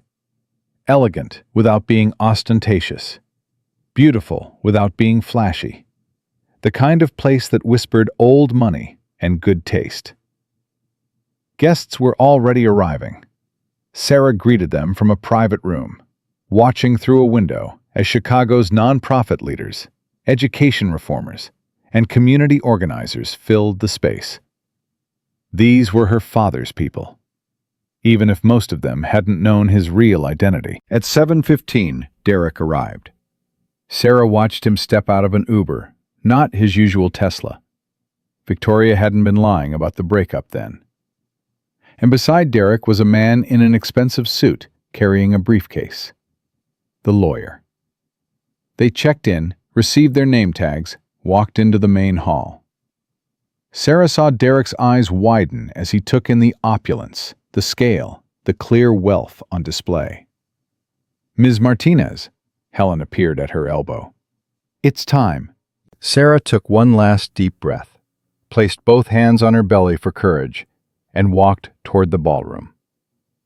The crowd noticed her immediately. Conversations died. Heads turned. She heard the whispers. "That's her. She's so young. She's pregnant. Can you believe her husband left her right after her father died?" Sarah walked to her reserved seat at the front table, sat down with as much grace as 7 months of pregnancy allowed, and waited. Robert took the stage at 7:30. "Good evening. Thank you all for coming. We're here tonight to launch the Martinez Hartwell Foundation. But more than that, we're here to celebrate a man who understood that true wealth isn't measured in bank accounts. It's measured in lives touched, in kindness shown, in love given freely." He spoke about her father, about the janitor who was really a billionaire, about the choice to walk away from everything for love, about 34 years living with integrity. And then Robert said the words that changed everything. "The foundation is launching with an initial endowment of $50 million. It will provide scholarships, job training, and emergency assistance to families in crisis. And it's being funded by a trust worth $5.2 billion, created by James Hartwell 34 years ago, and held in absolute confidence until now." The room erupted in gasps. Sarah watched Derek's face go white, watched him lean over to his lawyer, whispering frantically. "This trust," Robert continued, "was designed with one purpose: to protect James's daughter, Sarah Martinez, to ensure she would never be vulnerable, never be powerless, never be forced to stay in any situation that didn't serve her well-being. And now, I'd like to invite Sarah to say a few words about her father and the foundation that will carry on his legacy." Sarah stood, walked to the stage, took the microphone. 200 faces stared back at her, including Derek's, pale and shocked, in the third row. She smiled and began to speak. Sarah gripped the microphone, her 7-month pregnant belly prominent under the emerald dress, and looked directly at Derek. His face had gone from white to red, his lawyer whispering urgently in his ear. "My father taught me that the most important decisions we make are the ones nobody sees," Sarah began, her voice steady despite her racing heart. "He taught me that real love shows up when things are hard, that character reveals itself in crisis, that money without integrity is just noise." She paused, let the silence build. "Most of you knew my father as James Martinez, the janitor, the maintenance man, the guy who showed up before dawn and left after dark. What you didn't know was that he was born James Alexander Hartwell III, heir to one of the largest fortunes on the eastern seaboard." Murmurs rippled through the crowd. Sarah saw phones coming out, people already texting, posting, sharing this revelation. 34 years ago, my father made a choice. His family gave him an ultimatum: marry the woman they'd chosen for him and inherit billions, or marry the woman he loved and lose everything. Sarah's voice strengthened. He chose love. He walked away from $11 billion, changed his name, moved to Chicago, started over with nothing but my mother and the absolute certainty that he'd made the right choice. Derek was staring at her now, frozen.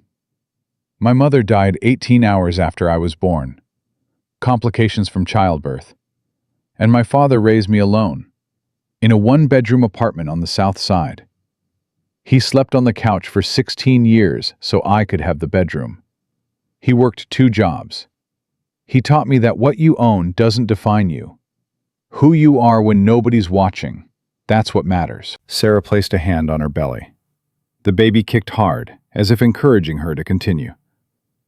What I didn't know, what nobody knew, was that my father had protected a portion of his inheritance before he left.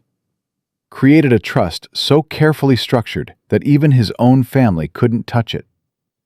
He spent 34 years quietly growing that money, and 3 weeks before he died, he updated the trust one final time. She pulled out a piece of paper from her pocket, her father's letter. She didn't read from it, just held it like a talisman. He wrote me a letter. In it, he said that loss is permission. Permission to find out who you are when nobody else is telling you who to be. Permission to see people's true character when they think you have nothing. Permission to build something that matters instead of chasing approval from people who were never worth your time. Derek stood up. His lawyer grabbed his arm, tried to pull him back down, but Derek shook him off. My father died on a Tuesday, Sarah continued, her eyes locked on Derek. At 3:47 in the afternoon. His last words to me were, "Go to the bank." He'd held on just long enough to make sure I knew where to find the truth about who he was and what he'd built for me. Sarah's voice hardened. That same day, 8 hours after my father died, my husband informed me he wanted a divorce. He'd been having an affair for 3 months with a woman he's now engaged to. He demanded I sign divorce papers immediately, offered me minimal child support, and told me I had 48 hours to move out of his condo. Gasps filled the room. All eyes turned to Derek, who'd gone pale again. He told me he was doing me a favor by making it quick and clean. He waived all rights to spousal support, from me or to me, because he assumed I had nothing. He wrote those papers himself, through his lawyer, specifically stating he had no claim to any inheritance or future assets I might receive. Sarah smiled, and it wasn't kind. What he didn't know was that the trust my father created is worth $5.2 billion, and every single penny of it is protected from spousal claims. By design. Because my father understood that some people only value what they think they can't have. Derek's lawyer stood up now too, briefcase in hand. Ms. Martinez, this is highly inappropriate. These are private matters. Private? Sarah's voice cut through his objection. My husband announced his engagement on Instagram 12 hours after demanding a divorce from his pregnant wife whose father had just died. His fiancée posted it publicly. There's nothing private about this. The lawyer's mouth opened and closed. He had no response. I signed every paper Derek put in front of me, Sarah continued. I asked for nothing, fought for nothing. Let him believe he'd won. Because my father taught me that patience is power, that you don't have to destroy people who are determined to destroy themselves. You just give them enough rope and step back. She turned away from Derek, addressed the rest of the room. The Martinez Hartwell Foundation exists to help people in crisis. Single parents who've lost their support systems. Students who can't afford education. Families facing eviction or medical bankruptcy. People who've been abandoned when they needed help most. Her voice caught slightly. Because I understand what that feels like. And I understand that having resources, having choices, having power when you feel powerless, That can change everything. The applause started slowly, then built. Within seconds, the entire room was standing. Everyone except Derek and his lawyer, who remained frozen in their seats. Sarah stepped down from the stage. Robert met her, offered his arm for support. "That was perfect," he whispered. "That was honest," Sarah corrected. Derek tried to intercept her as she walked toward the exit. "Sarah, wait, we need to talk." "No, we don't." Sarah didn't even slow down. "You can't just humiliate me in front of everyone." "I didn't humiliate you. I told the truth. You humiliated yourself." The lawyer caught up to them.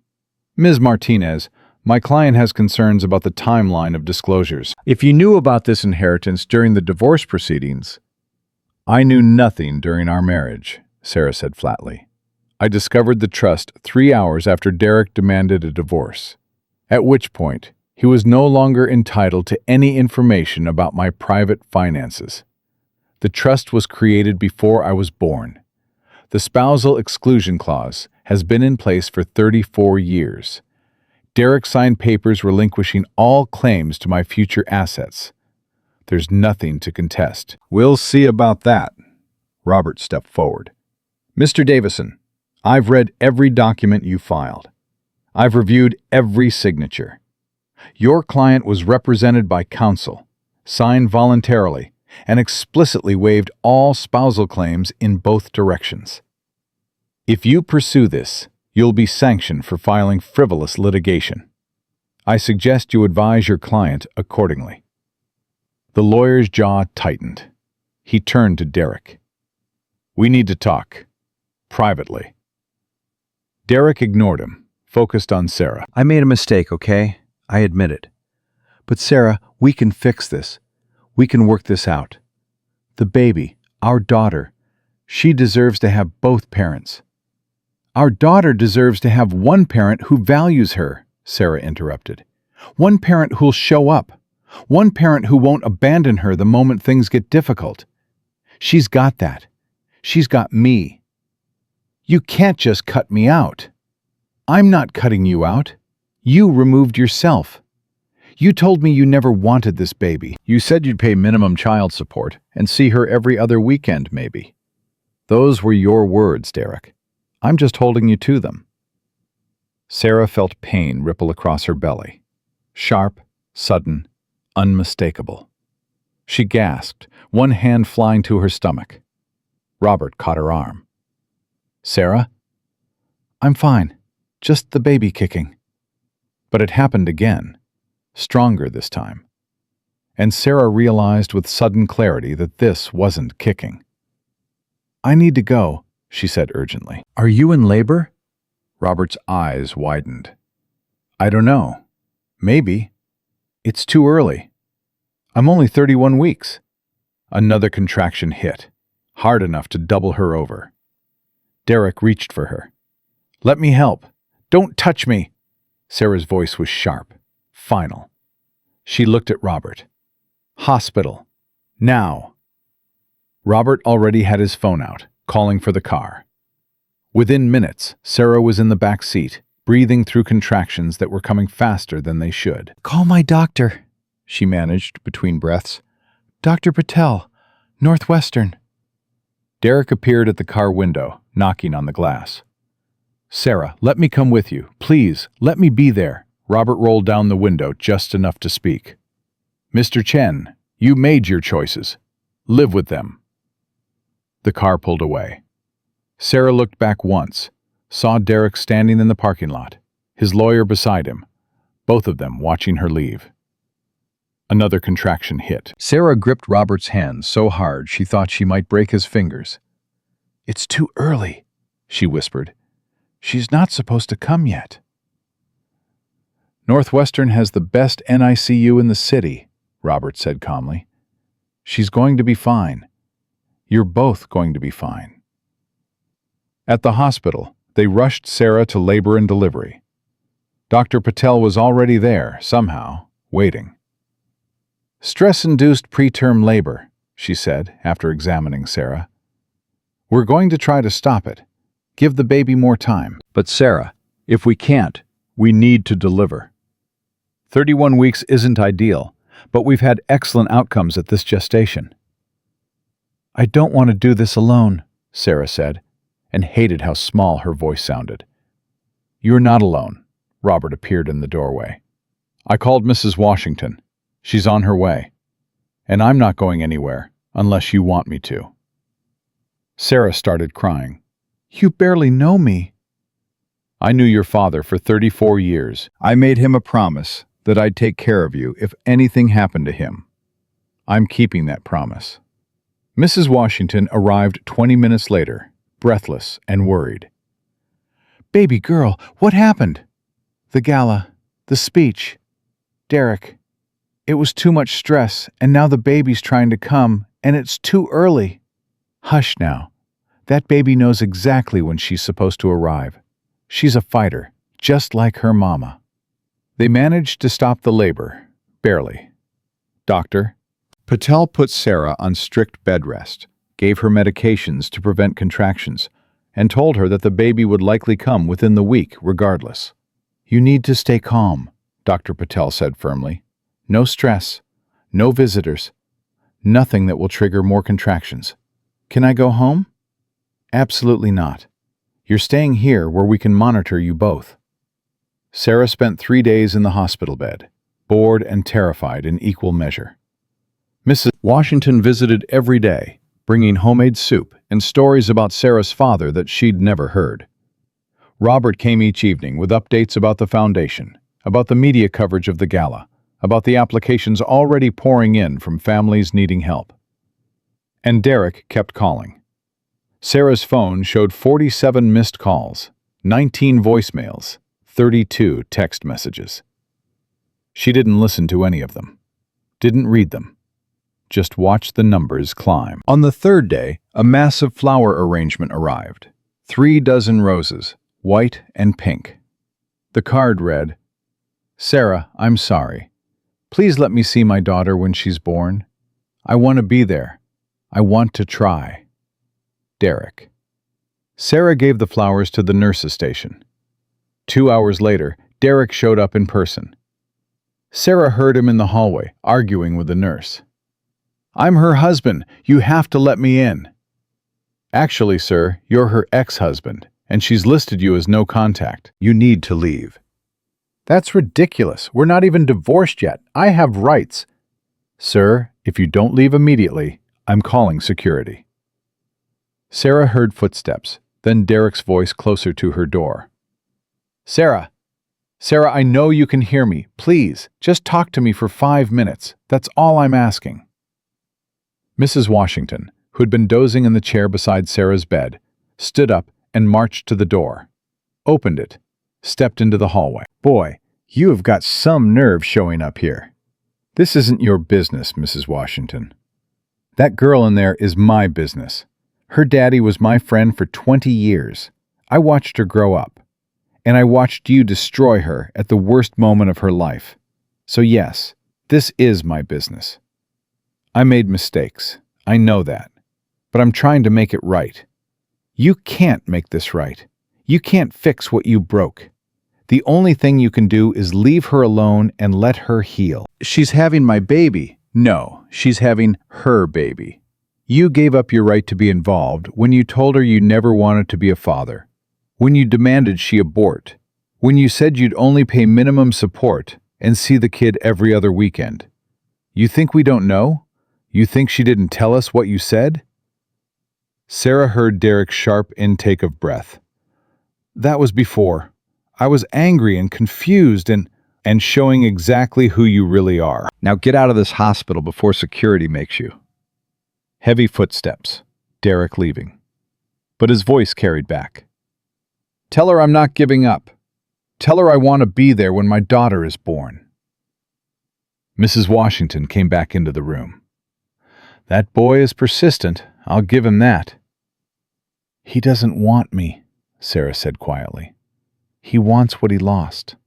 He wants the money, the status, the story of being connected to the Hartwell fortune. Then he's going to be disappointed because you're not giving him any of those things. Sarah's water broke that night at 2 a.m. 31 weeks and 4 days. Dr. Patel rushed in, checked her, and made the call. "We're delivering this baby. Now." Everything happened fast. Too fast. Sarah was wheeled to an operating room, given an epidural, surrounded by people in scrubs preparing for an emergency C-section. "Is anyone here with you?" a nurse asked gently. "No, I'm alone." "You're not alone, honey. We're all here, and your baby's going to be just fine." Robert appeared at the door in surgical scrubs. "Dr. Patel said I could be here if you want company." Sarah started crying. "You don't have to." "I made your father a promise. I'm keeping it." Emma Grace Martinez was born at 3:17 a.m., weighing 3 pounds and 14 ounces. She came out screaming, which the doctor said was an excellent sign. They let Sarah hold her for 30 seconds before whisking her away to the NICU. 30 seconds of feeling her daughter's tiny body against her chest.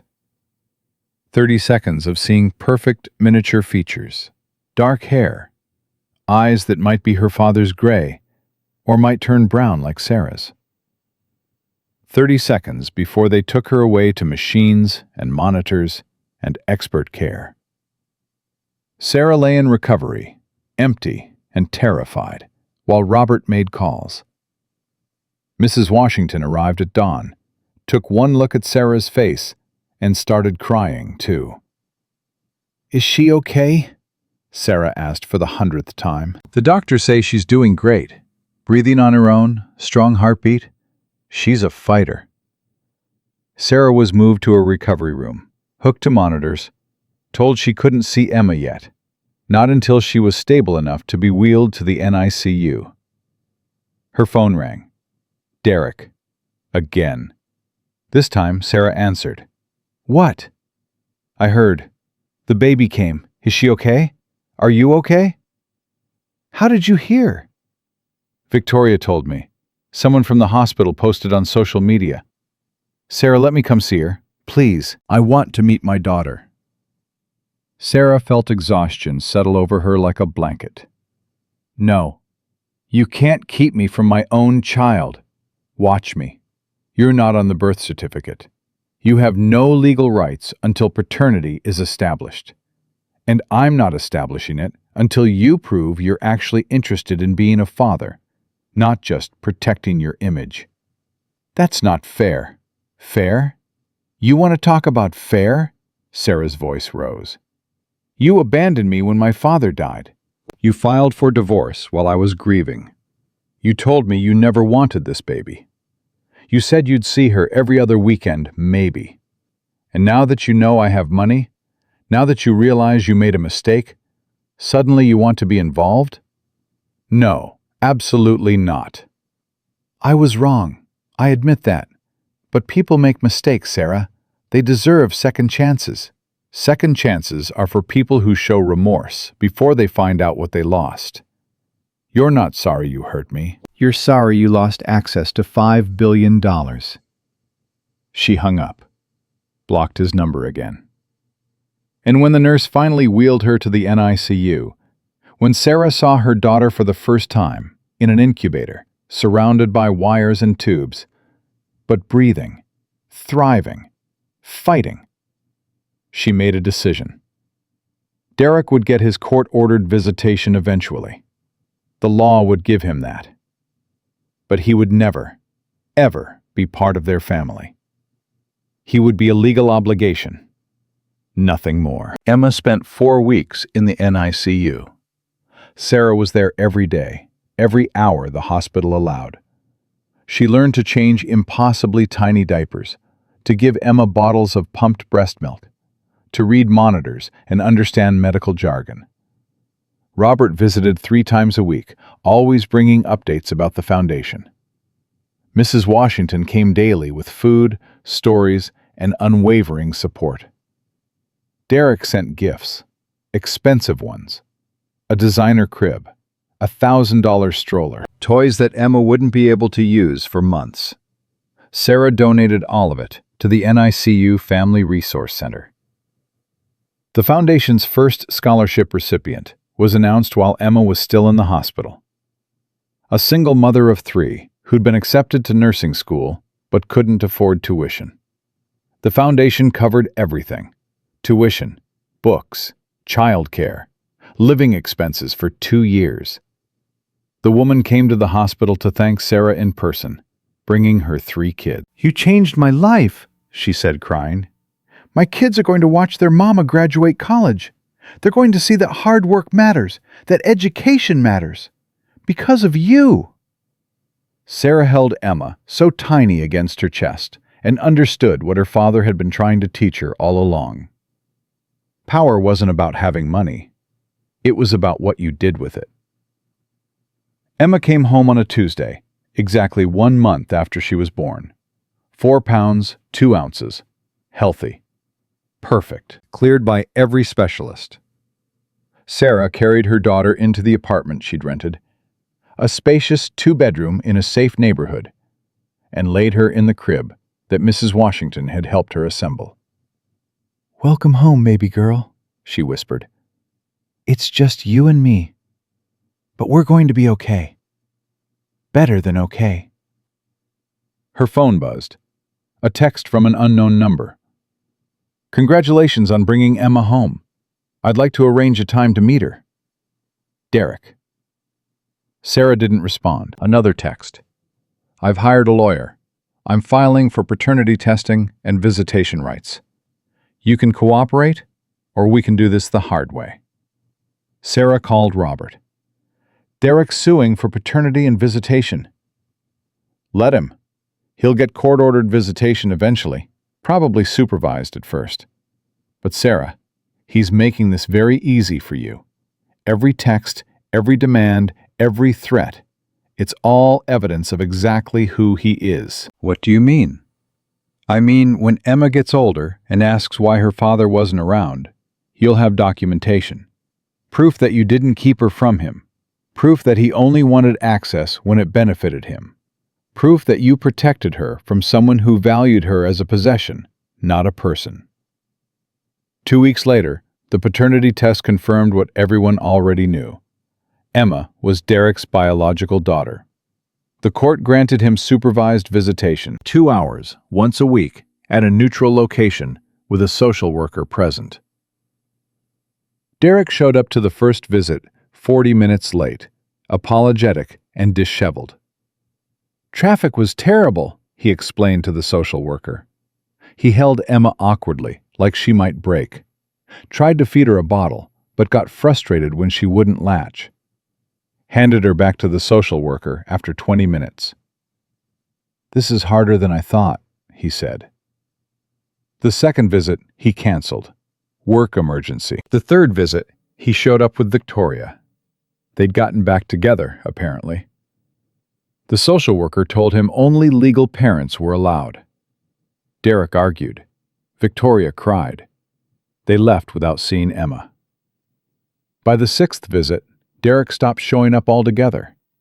His lawyer filed to reduce visitation to once a month. Sarah's lawyer didn't object.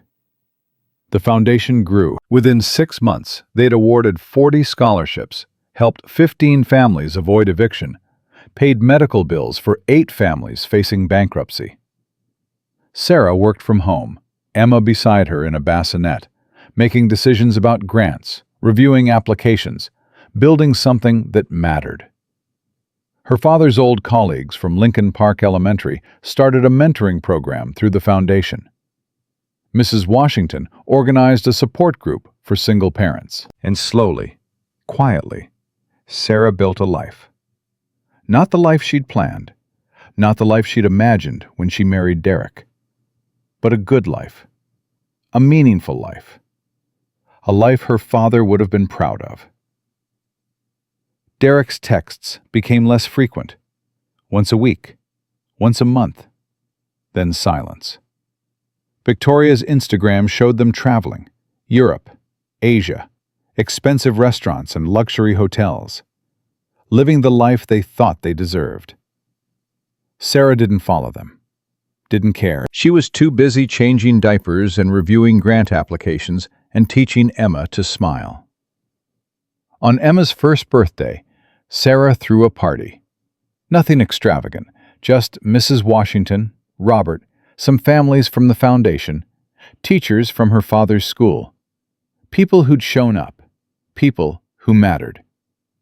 Derek sent a gift, a savings bond for $1,000 made out in Emma's name. Sarah put it in a drawer, didn't acknowledge it, and focused on her daughter smashing cake into her face with pure joy. That night, after everyone left, Sarah sat in the rocking chair holding Emma, now a chunky, happy 1-year-old who looked more like Sarah every day. "Your grandfather would have loved you so much," Sarah whispered. "He would have spoiled you rotten. He would have taught you all the things he taught me. About character, about patience, about using power wisely." Emma grabbed Sarah's finger, held tight. "We're okay, baby girl. We're more than okay. We're exactly where we're supposed to be." And for the first time since her father died, Sarah believed it completely. 6 years changed everything, and nothing at all. Emma turned 7 on a Saturday in October, the same month Sarah's father had died. And Sarah woke up that morning to her daughter jumping on the bed singing "Happy Birthday" to herself. "Mama, I'm 7 now. That means I'm basically a grown-up." Sarah laughed, pulling Emma close. "Oh, really? Grown-ups make their own breakfast." "Then I'm basically almost a grown-up." They had pancakes, chocolate chip, the way Sarah's father used to make them. Emma ate 4, got syrup everywhere, and announced that this was the best birthday ever, and they hadn't even opened presents yet. The doorbell rang at 9. Robert, carrying a wrapped box that was clearly a bicycle based on the shape. "Grandpa Robert!" Emma launched herself at him. She'd started calling him that 2 years ago, and Robert had cried the first time. "Happy birthday, sweetheart. Think you're ready for 2 wheels?" "Yes!" Sarah watched them assemble the bike in the living room, Emma chattering nonstop, Robert patient and kind, and felt that familiar ache. Her father should have been here. Should have been the one teaching Emma to ride, to tie her shoes, to be brave. Her phone buzzed, an unknown number, but Sarah recognized it immediately. She'd blocked Derek's main number years ago, but he kept trying from different phones. The text read, "I know it's Emma's birthday. I'd like to see her. Please. It's been too long." Sarah deleted it without responding. Another text came through seconds later, from a different number. "Sarah, this is Victoria. I know you don't want to hear from me, but Derek is going through something, and he really wants to be part of Emma's life. Can we please talk?" Sarah stared at the message. Victoria and Derek had broken up again 2 years ago, gotten back together, broken up, reconciled. Their relationship was a cycle of drama that Sarah watched from a distance, grateful she'd escaped. She typed back, "No." Block that number, too. Emma's party started at noon. 20 kids from her school, running around the park, hopped up on sugar and excitement. Sarah stood with the other parents, making small talk. Normal suburban mom conversations about homework and soccer practice, and whether second grade was harder than first. Nobody here knew about the trust, about the billions. Sarah lived modestly, drove a sensible car, sent Emma to public school. The foundation operated under Robert's name publicly. Sarah made decisions behind the scenes, anonymous and powerful, just like her father had taught her. Mrs. Washington showed up with a cake she'd baked herself, 3 layers, Emma's favorite vanilla with strawberry filling. "Where's that handsome Robert?" she asked, looking around. "Helping Emma show off her new bike?" "That man is a saint, taking care of you two all these years." "He promised my dad." "Honey, promises expire, especially when they're hard. Robert stays because he wants to, because he loves you like his own." Mrs. Washington squeezed Sarah's hand. "Your daddy chose well when he picked that man to protect you. The party was winding down when Sarah saw a car pull up to the curb. Black Mercedes. Expensive. Derek got out. He'd aged. Not badly, but visibly. Lines around his eyes, gray at his temples. He looked thinner, stressed. Sarah's stomach dropped. What is he doing here? Mrs. Washington followed her gaze. Oh, Lord. Want me to handle him? No, I will. Sarah walked toward Derek before he could get closer to the party, intercepting him on the sidewalk. You need to leave. I just want to see her, just for a minute. It's her birthday. You haven't seen her in 6 years, Derek. You don't get to show up now. I made mistakes, I know that. But Sarah, she's my daughter. Biologically. That's where it ends. Sarah kept her voice low, controlled. Other parents were watching now. You had chances. Court-ordered visitation. You stopped showing up. I was going through things. The business was failing. Victoria and I were fighting. And those were more important than your daughter. Derek's jaw tightened. That's not fair. You made it impossible. You blocked my number. You wouldn't communicate. You stopped trying to see Emma 2 months after she was born. Don't rewrite history. Sarah crossed her arms. Why now? Why today? Derek looked away, and Sarah knew. Something had changed. Something had brought him here, desperate enough to show up uninvited. I lost everything, he finally said. The development company went under. I'm bankrupt, Sarah. I've got nothing left. There it was. He wasn't here for Emma. He was here because he'd hit bottom and remembered that his daughter's mother had billions. And you thought what? That I'd help you? That I'd give you money? I thought maybe you'd let me see my daughter. Let me be part of her life. I'm trying to start over, and having a relationship with Emma, it would give me purpose. She's not your rehabilitation project. Sarah's voice hardened. She's a person. A 7-year-old child who doesn't know you and doesn't need the confusion of a father who only shows up when he needs something. I want to change. I want to be better. Then change. Be better. But do it somewhere else. For someone else. Emma deserves consistency. She deserves people who show up always, not just when it's convenient. Emma's voice carried across the park. Mama, come see how fast I can go. Derek's eyes tracked toward the sound. Is that her? Don't. Sarah stepped between him and the party. Don't even look at her. You lost that right. You can't keep me from my own child. Watch me. You haven't paid child support in 4 years. You're in violation of the custody agreement. One call to my lawyer, and you'll lose even your supervised visitation rights. I'll fight you. I'll take you to court. With what money? You just said you're bankrupt. Sarah pulled out her phone. Leave now, or I call the police and have you removed for trespassing.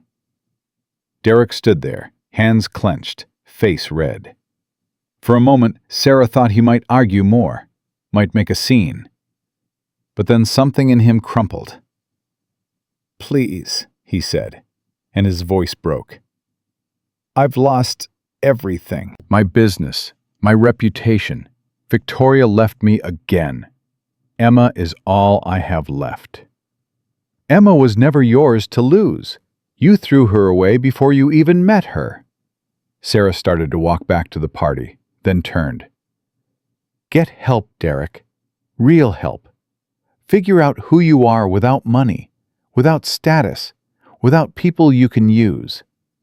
Maybe someday you'll be someone Emma would want to know. But that day isn't today. She walked away, leaving him standing on the sidewalk. When she looked back 5 minutes later, he was gone. Robert appeared at her elbow. Everything okay? Derek showed up. I sent him away. Good. Robert watched Emma race around on her new bike, laughing. She doesn't need that energy in her life. He said he's bankrupt, lost everything. Robert's expression didn't change. I know. Sarah turned to look at him. You know? His company's been failing for 2 years. I may have ensured that certain investors pulled out at critical moments, that certain permits were delayed, that certain contracts went to competitors. Robert, your father asked me to protect you. That includes protecting you from people who might try to use Emma to get to you. Robert's voice was calm, matter of fact. Derek made his choices. I just made sure he lived with the consequences. Sarah didn't know whether to be horrified or grateful. Did you destroy his business? No, he did that himself with bad decisions and worse ethics. I just made sure he didn't land on his feet in a position to come after you again. Robert met her eyes. If you want me to stop, I will. But Sarah, men like Derek don't change. They just get more desperate. What else have you done? Nothing illegal, nothing unethical. Just strategic investments and careful timing. The kind of thing your father would have done if he were still here. Sarah thought about this, about power used quietly, about protection that worked in shadows. Keep going, she finally said. But Robert, if he ever really changes, if he ever becomes someone Emma could safely know, you tell me. I will, but I don't think that's going to happen. The party ended. Parents collected their exhausted children. Emma fell asleep in the car on the way home, still wearing her party crown. Sarah carried her inside, tucked her into bed, and stood watching her daughter sleep. 7 years old, smart, funny, kind, everything Derek would never be. Her phone rang. Victoria. Sarah answered this time. What do you want? I'm sorry about Derek showing up. I told him not to, told him it was a bad idea, but he's desperate right now and not thinking clearly. That's not my problem. I know it's not. But Sarah, he's not doing well. I'm worried about him. Then you help him. You chose him, twice now. Deal with the consequences. I left him, for good this time, after I found out what he did. Sarah's hand tightened on the phone. What he did? He's been trying to sue you, quietly. Filed papers claiming you defrauded him during the divorce, that you knew about the trust and hid it. He got some bottom-tier lawyer to take it on contingency. Ice flooded Sarah's veins. When? 3 months ago. The case was thrown out last week. That's when his business really collapsed, when investors found out he was suing his ex-wife for her inheritance. Everyone pulled out, called him greedy, pathetic. Victoria's voice was thick with emotion. I'm telling you because I thought you should know, and because I'm done. Done with him, done with all of it. I wasted 6 years on a man who only cared about money.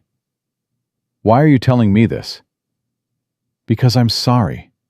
Really, truly sorry. For everything. For the affair. For the engagement announcement. For standing by him when I should have walked away. You didn't deserve any of it. Sarah sat down, processing. Derek had tried to sue her. Had tried one last time to get money he had no right to. What's going to happen to him now? She asked. I don't know. He's being evicted from his condo. Can't afford rent anywhere decent. He asked if he could stay with me. Victoria laughed bitterly. I said no. Finally learned to say no. Good for you. Sarah, can I ask you something? What? Are you happy? After everything, did you find happiness? Sarah looked at the photo on her nightstand. Emma at 6 months, smiling a gummy smile. Emma at 2, covered in birthday cake. Emma last week, missing her 2 front teeth, holding up a spelling test with a gold star. Yes, Sarah said simply. I'm happy. Good. You deserve it.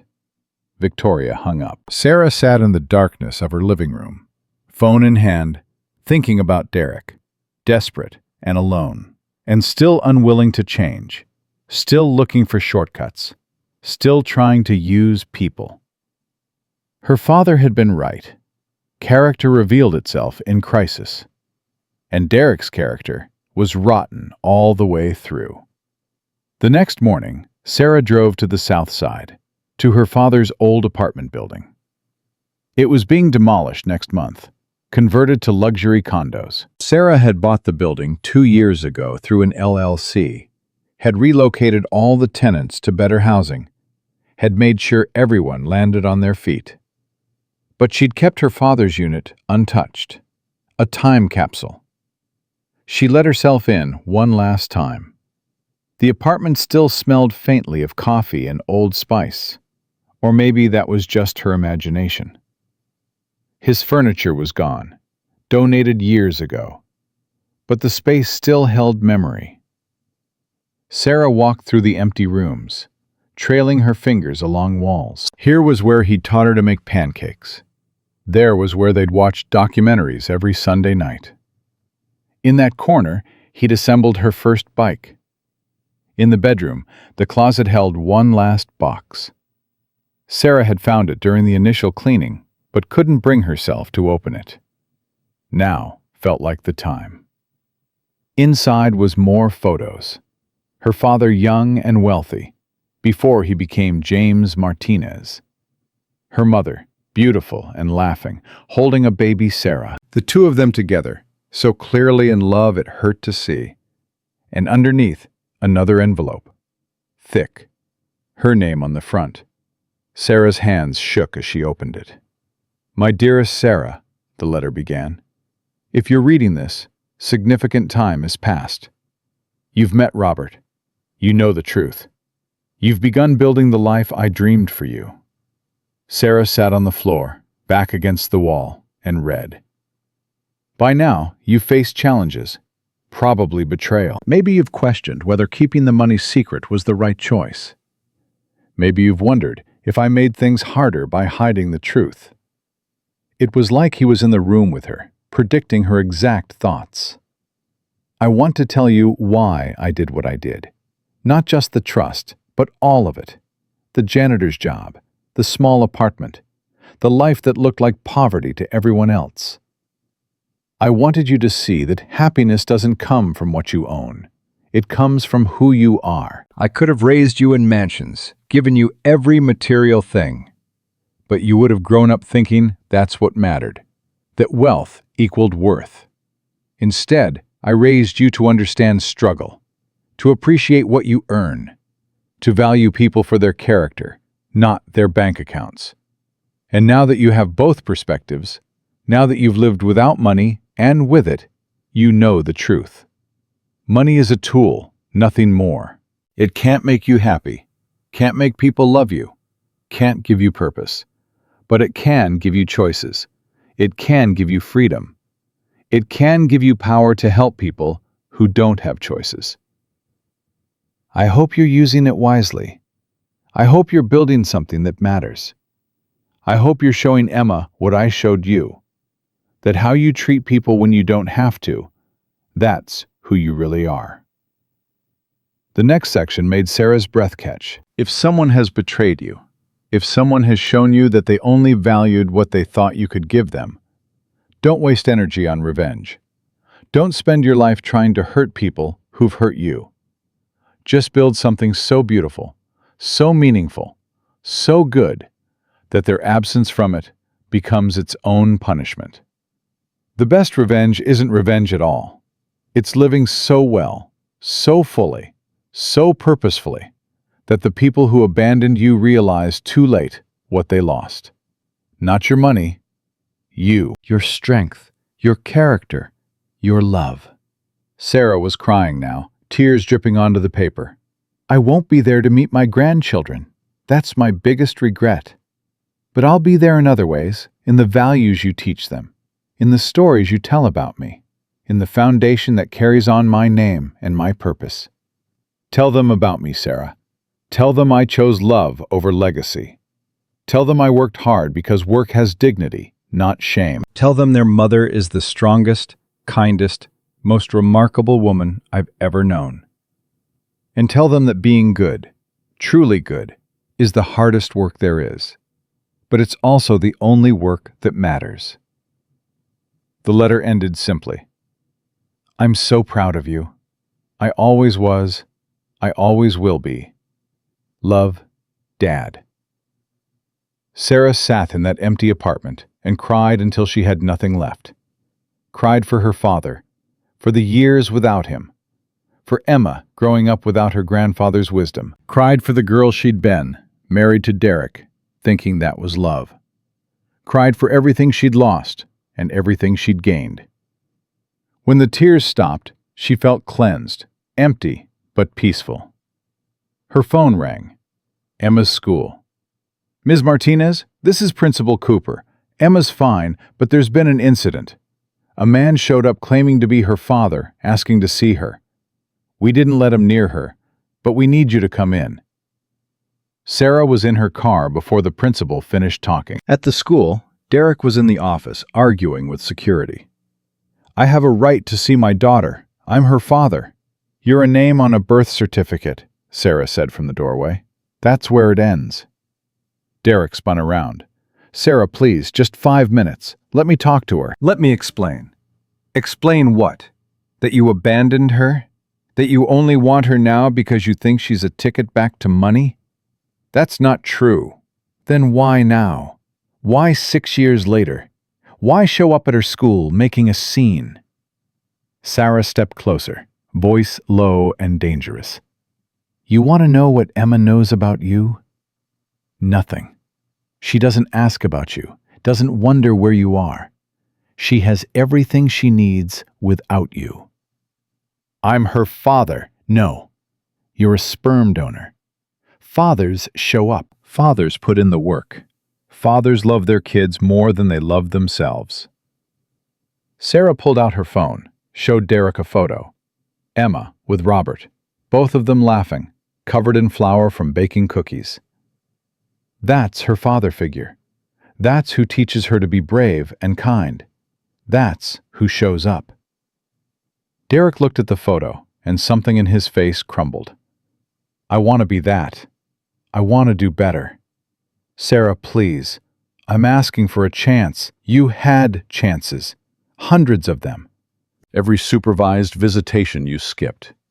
Every birthday you forgot. Every child support payment you didn't make. Sarah's voice softened slightly. Derek, I don't hate you.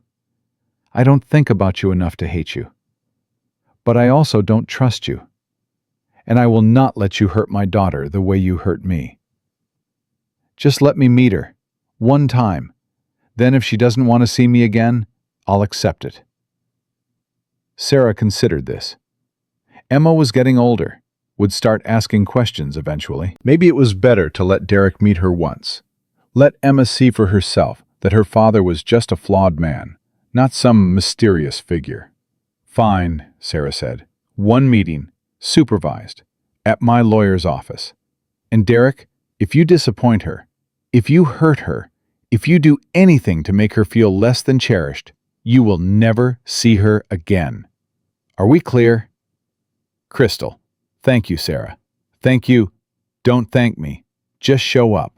Actually show up this time. The meeting was scheduled for the following Saturday. Sarah prepared Emma carefully.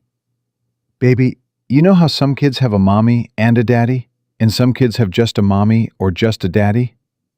Emma nodded, sprawled on the couch reading a book. Well, you have a daddy. His name is Derek. He hasn't been around much because he was dealing with grown-up problems, but he wants to meet you. Emma looked up, interested, but not excited. Okay. Is he nice? Sarah chose her words carefully. He's going to try to be. But sweetie, if you meet him and don't like him, that's okay. You don't have to have a relationship with him if you don't want to. Do you like him? I used to, a long time ago. But we're not friends anymore. Why not? Because he made choices that hurt me. But that doesn't mean he'll hurt you. I just want you to be careful with your feelings, okay? Emma thought about this. Is Grandpa Robert going to be there? Yes, I promise. Then it's okay. Grandpa Robert makes everything okay. Saturday came.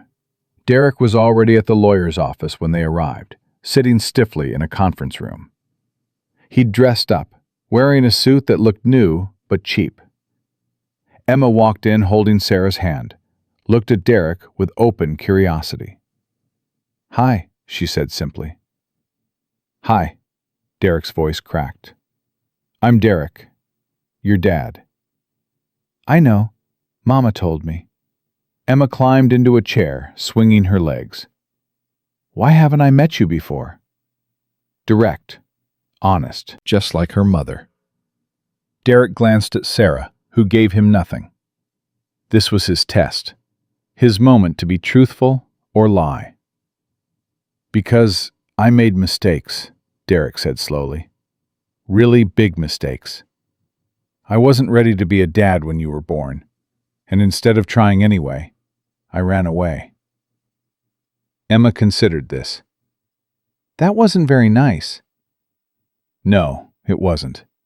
I'm sorry." Are you ready now? Derek opened his mouth, closed it. Sarah could see him calculating. If he said yes, Emma might give him a chance. If he said no, he'd lose her forever. "I don't know," he finally said. "I want to be. But being a dad is hard work, and I'm not sure I'm good at hard work. Honest, at least." Sarah felt a flicker of something. Not forgiveness, maybe respect for not lying. Emma nodded seriously. "Mama says the best things in life are hard. That's why they're worth it. Your mama is very smart." I know. Emma looked at Derek with the brutal honesty of 7-year-olds. I don't think I need a daddy. "I have Mama and Grandpa Robert and Mrs. Washington. We're already a family." Sarah's throat tightened. Derek's eyes filled with tears. "I understand. But maybe, if it's okay with you, I could try anyway? Try to be someone you'd want to know?" Maybe. Emma shrugged, already bored with the conversation. Can I go now? Grandpa Robert said we could get ice cream after. The meeting lasted 20 minutes. Derek tried to engage Emma in conversation about school, about her bike, about her favorite things. Emma answered politely, but without enthusiasm. When it was over, Derek walked them to the car. Tried one more time. Emma, I know I wasn't there before, but I want to be there now, if you'll let me. Emma looked at him with her grandfather's gray eyes. You have to earn it. That's what Mama always says. People who love you show up. They don't just say it. Derek nodded, crying openly now. "You're right. You're absolutely right." They drove away. In the rear-view mirror, Sarah saw Derek standing in the parking lot, watching them leave. "Mama?" Emma said from the back seat. "Yes, baby?"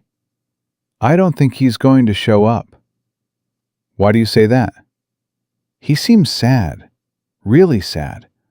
Like he already knows he's going to fail." Sarah glanced at Robert in the passenger seat. He met her eyes, thinking the same thing. Emma was right. Derek sent gifts after that. A doll for Emma's birthday, a card for Christmas. But he never asked for another visit. Never pushed for visitation. Just faded quietly into the background of their lives. 2 years later, Sarah heard through Victoria that Derek had moved to California, taken a job managing a small apartment complex. It wasn't much, but it was honest work. Victoria had moved on too, married someone else, had a baby. Sent Sarah a message. "I finally understand what I gave up by choosing Derek. Not the money. The chance to be with someone who had real integrity. I hope you found that." Sarah hadn't found it, but she'd built it. In the foundation that now served 6 states. in the 1,000 families they'd helped, in the scholarship fund that bore her father's name, in the life she'd created for Emma. Emma turned 13, smart, confident, kind, everything her grandfather would have loved. On the anniversary of her father's death, Sarah and Emma visited his grave, placed lilies on the headstone. "Tell me the story again," Emma said, "about how Grandpa James gave up everything for love." Sarah told it. The billionaire who became a janitor, the fortune hidden for decades, the letter that changed everything. "Do you think he'd be proud of us?" Emma asked. "I know he would be." "Do you think I'm like him?" Sarah looked at her daughter, saw her father's eyes, her father's quiet strength, her father's understanding that character mattered more than anything. "Yes, baby, you're exactly like him." They stood together in the cemetery, mother and daughter, built from sacrifice and love, and the kind of wealth that had nothing to do with money. Sarah's phone buzzed. Robert, texting. "Foundation just hit $10 billion in total grants distributed. Your father's legacy is changing the world." Sarah smiled, typed back. "His legacy is standing right beside me." Emma looked up at her. "What are you smiling about?" "Just thinking about how lucky I am. To have had your grandfather, to have you, to have built something that matters." "Do you ever think about Derek?" Honest question. Deserved an honest answer. "Sometimes, but not the way you might think. I don't hate him. I don't wish him harm. I just feel grateful. Grateful that he showed me who he was before I wasted more of my life. That he left when he did, so I could build this life instead. That he proved your grandfather right about patience and character and real power." Emma nodded, processing. "Do you think he's happy now?" "I hope so.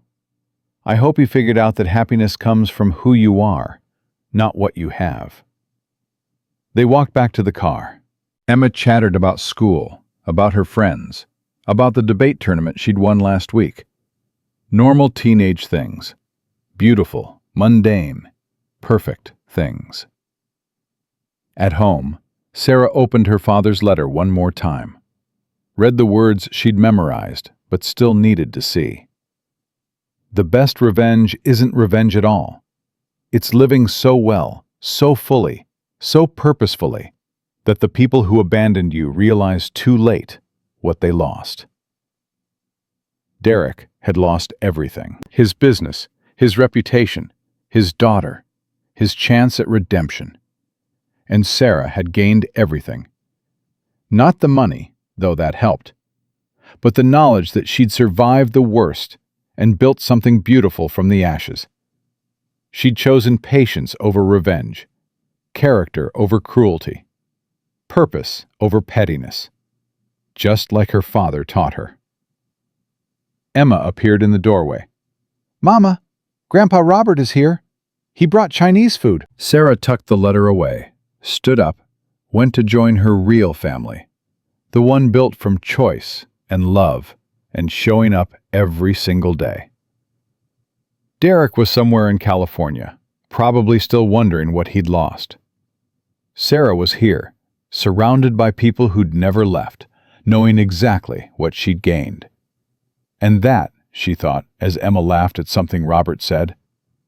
As Mrs. Washington called to say she'd made brownies, as her phone lit up with another foundation success story, was the difference between people who had everything and people who lost it all. Derek had chosen what he thought would make him happy. Sarah had chosen what actually mattered. Character didn't just reveal itself in crisis. It built itself through choice, day after day, year after year, moment by moment. Her father had spent 34 years teaching her that lesson, and Sarah had spent 7 years proving she'd learned it. The best revenge wasn't revenge at all.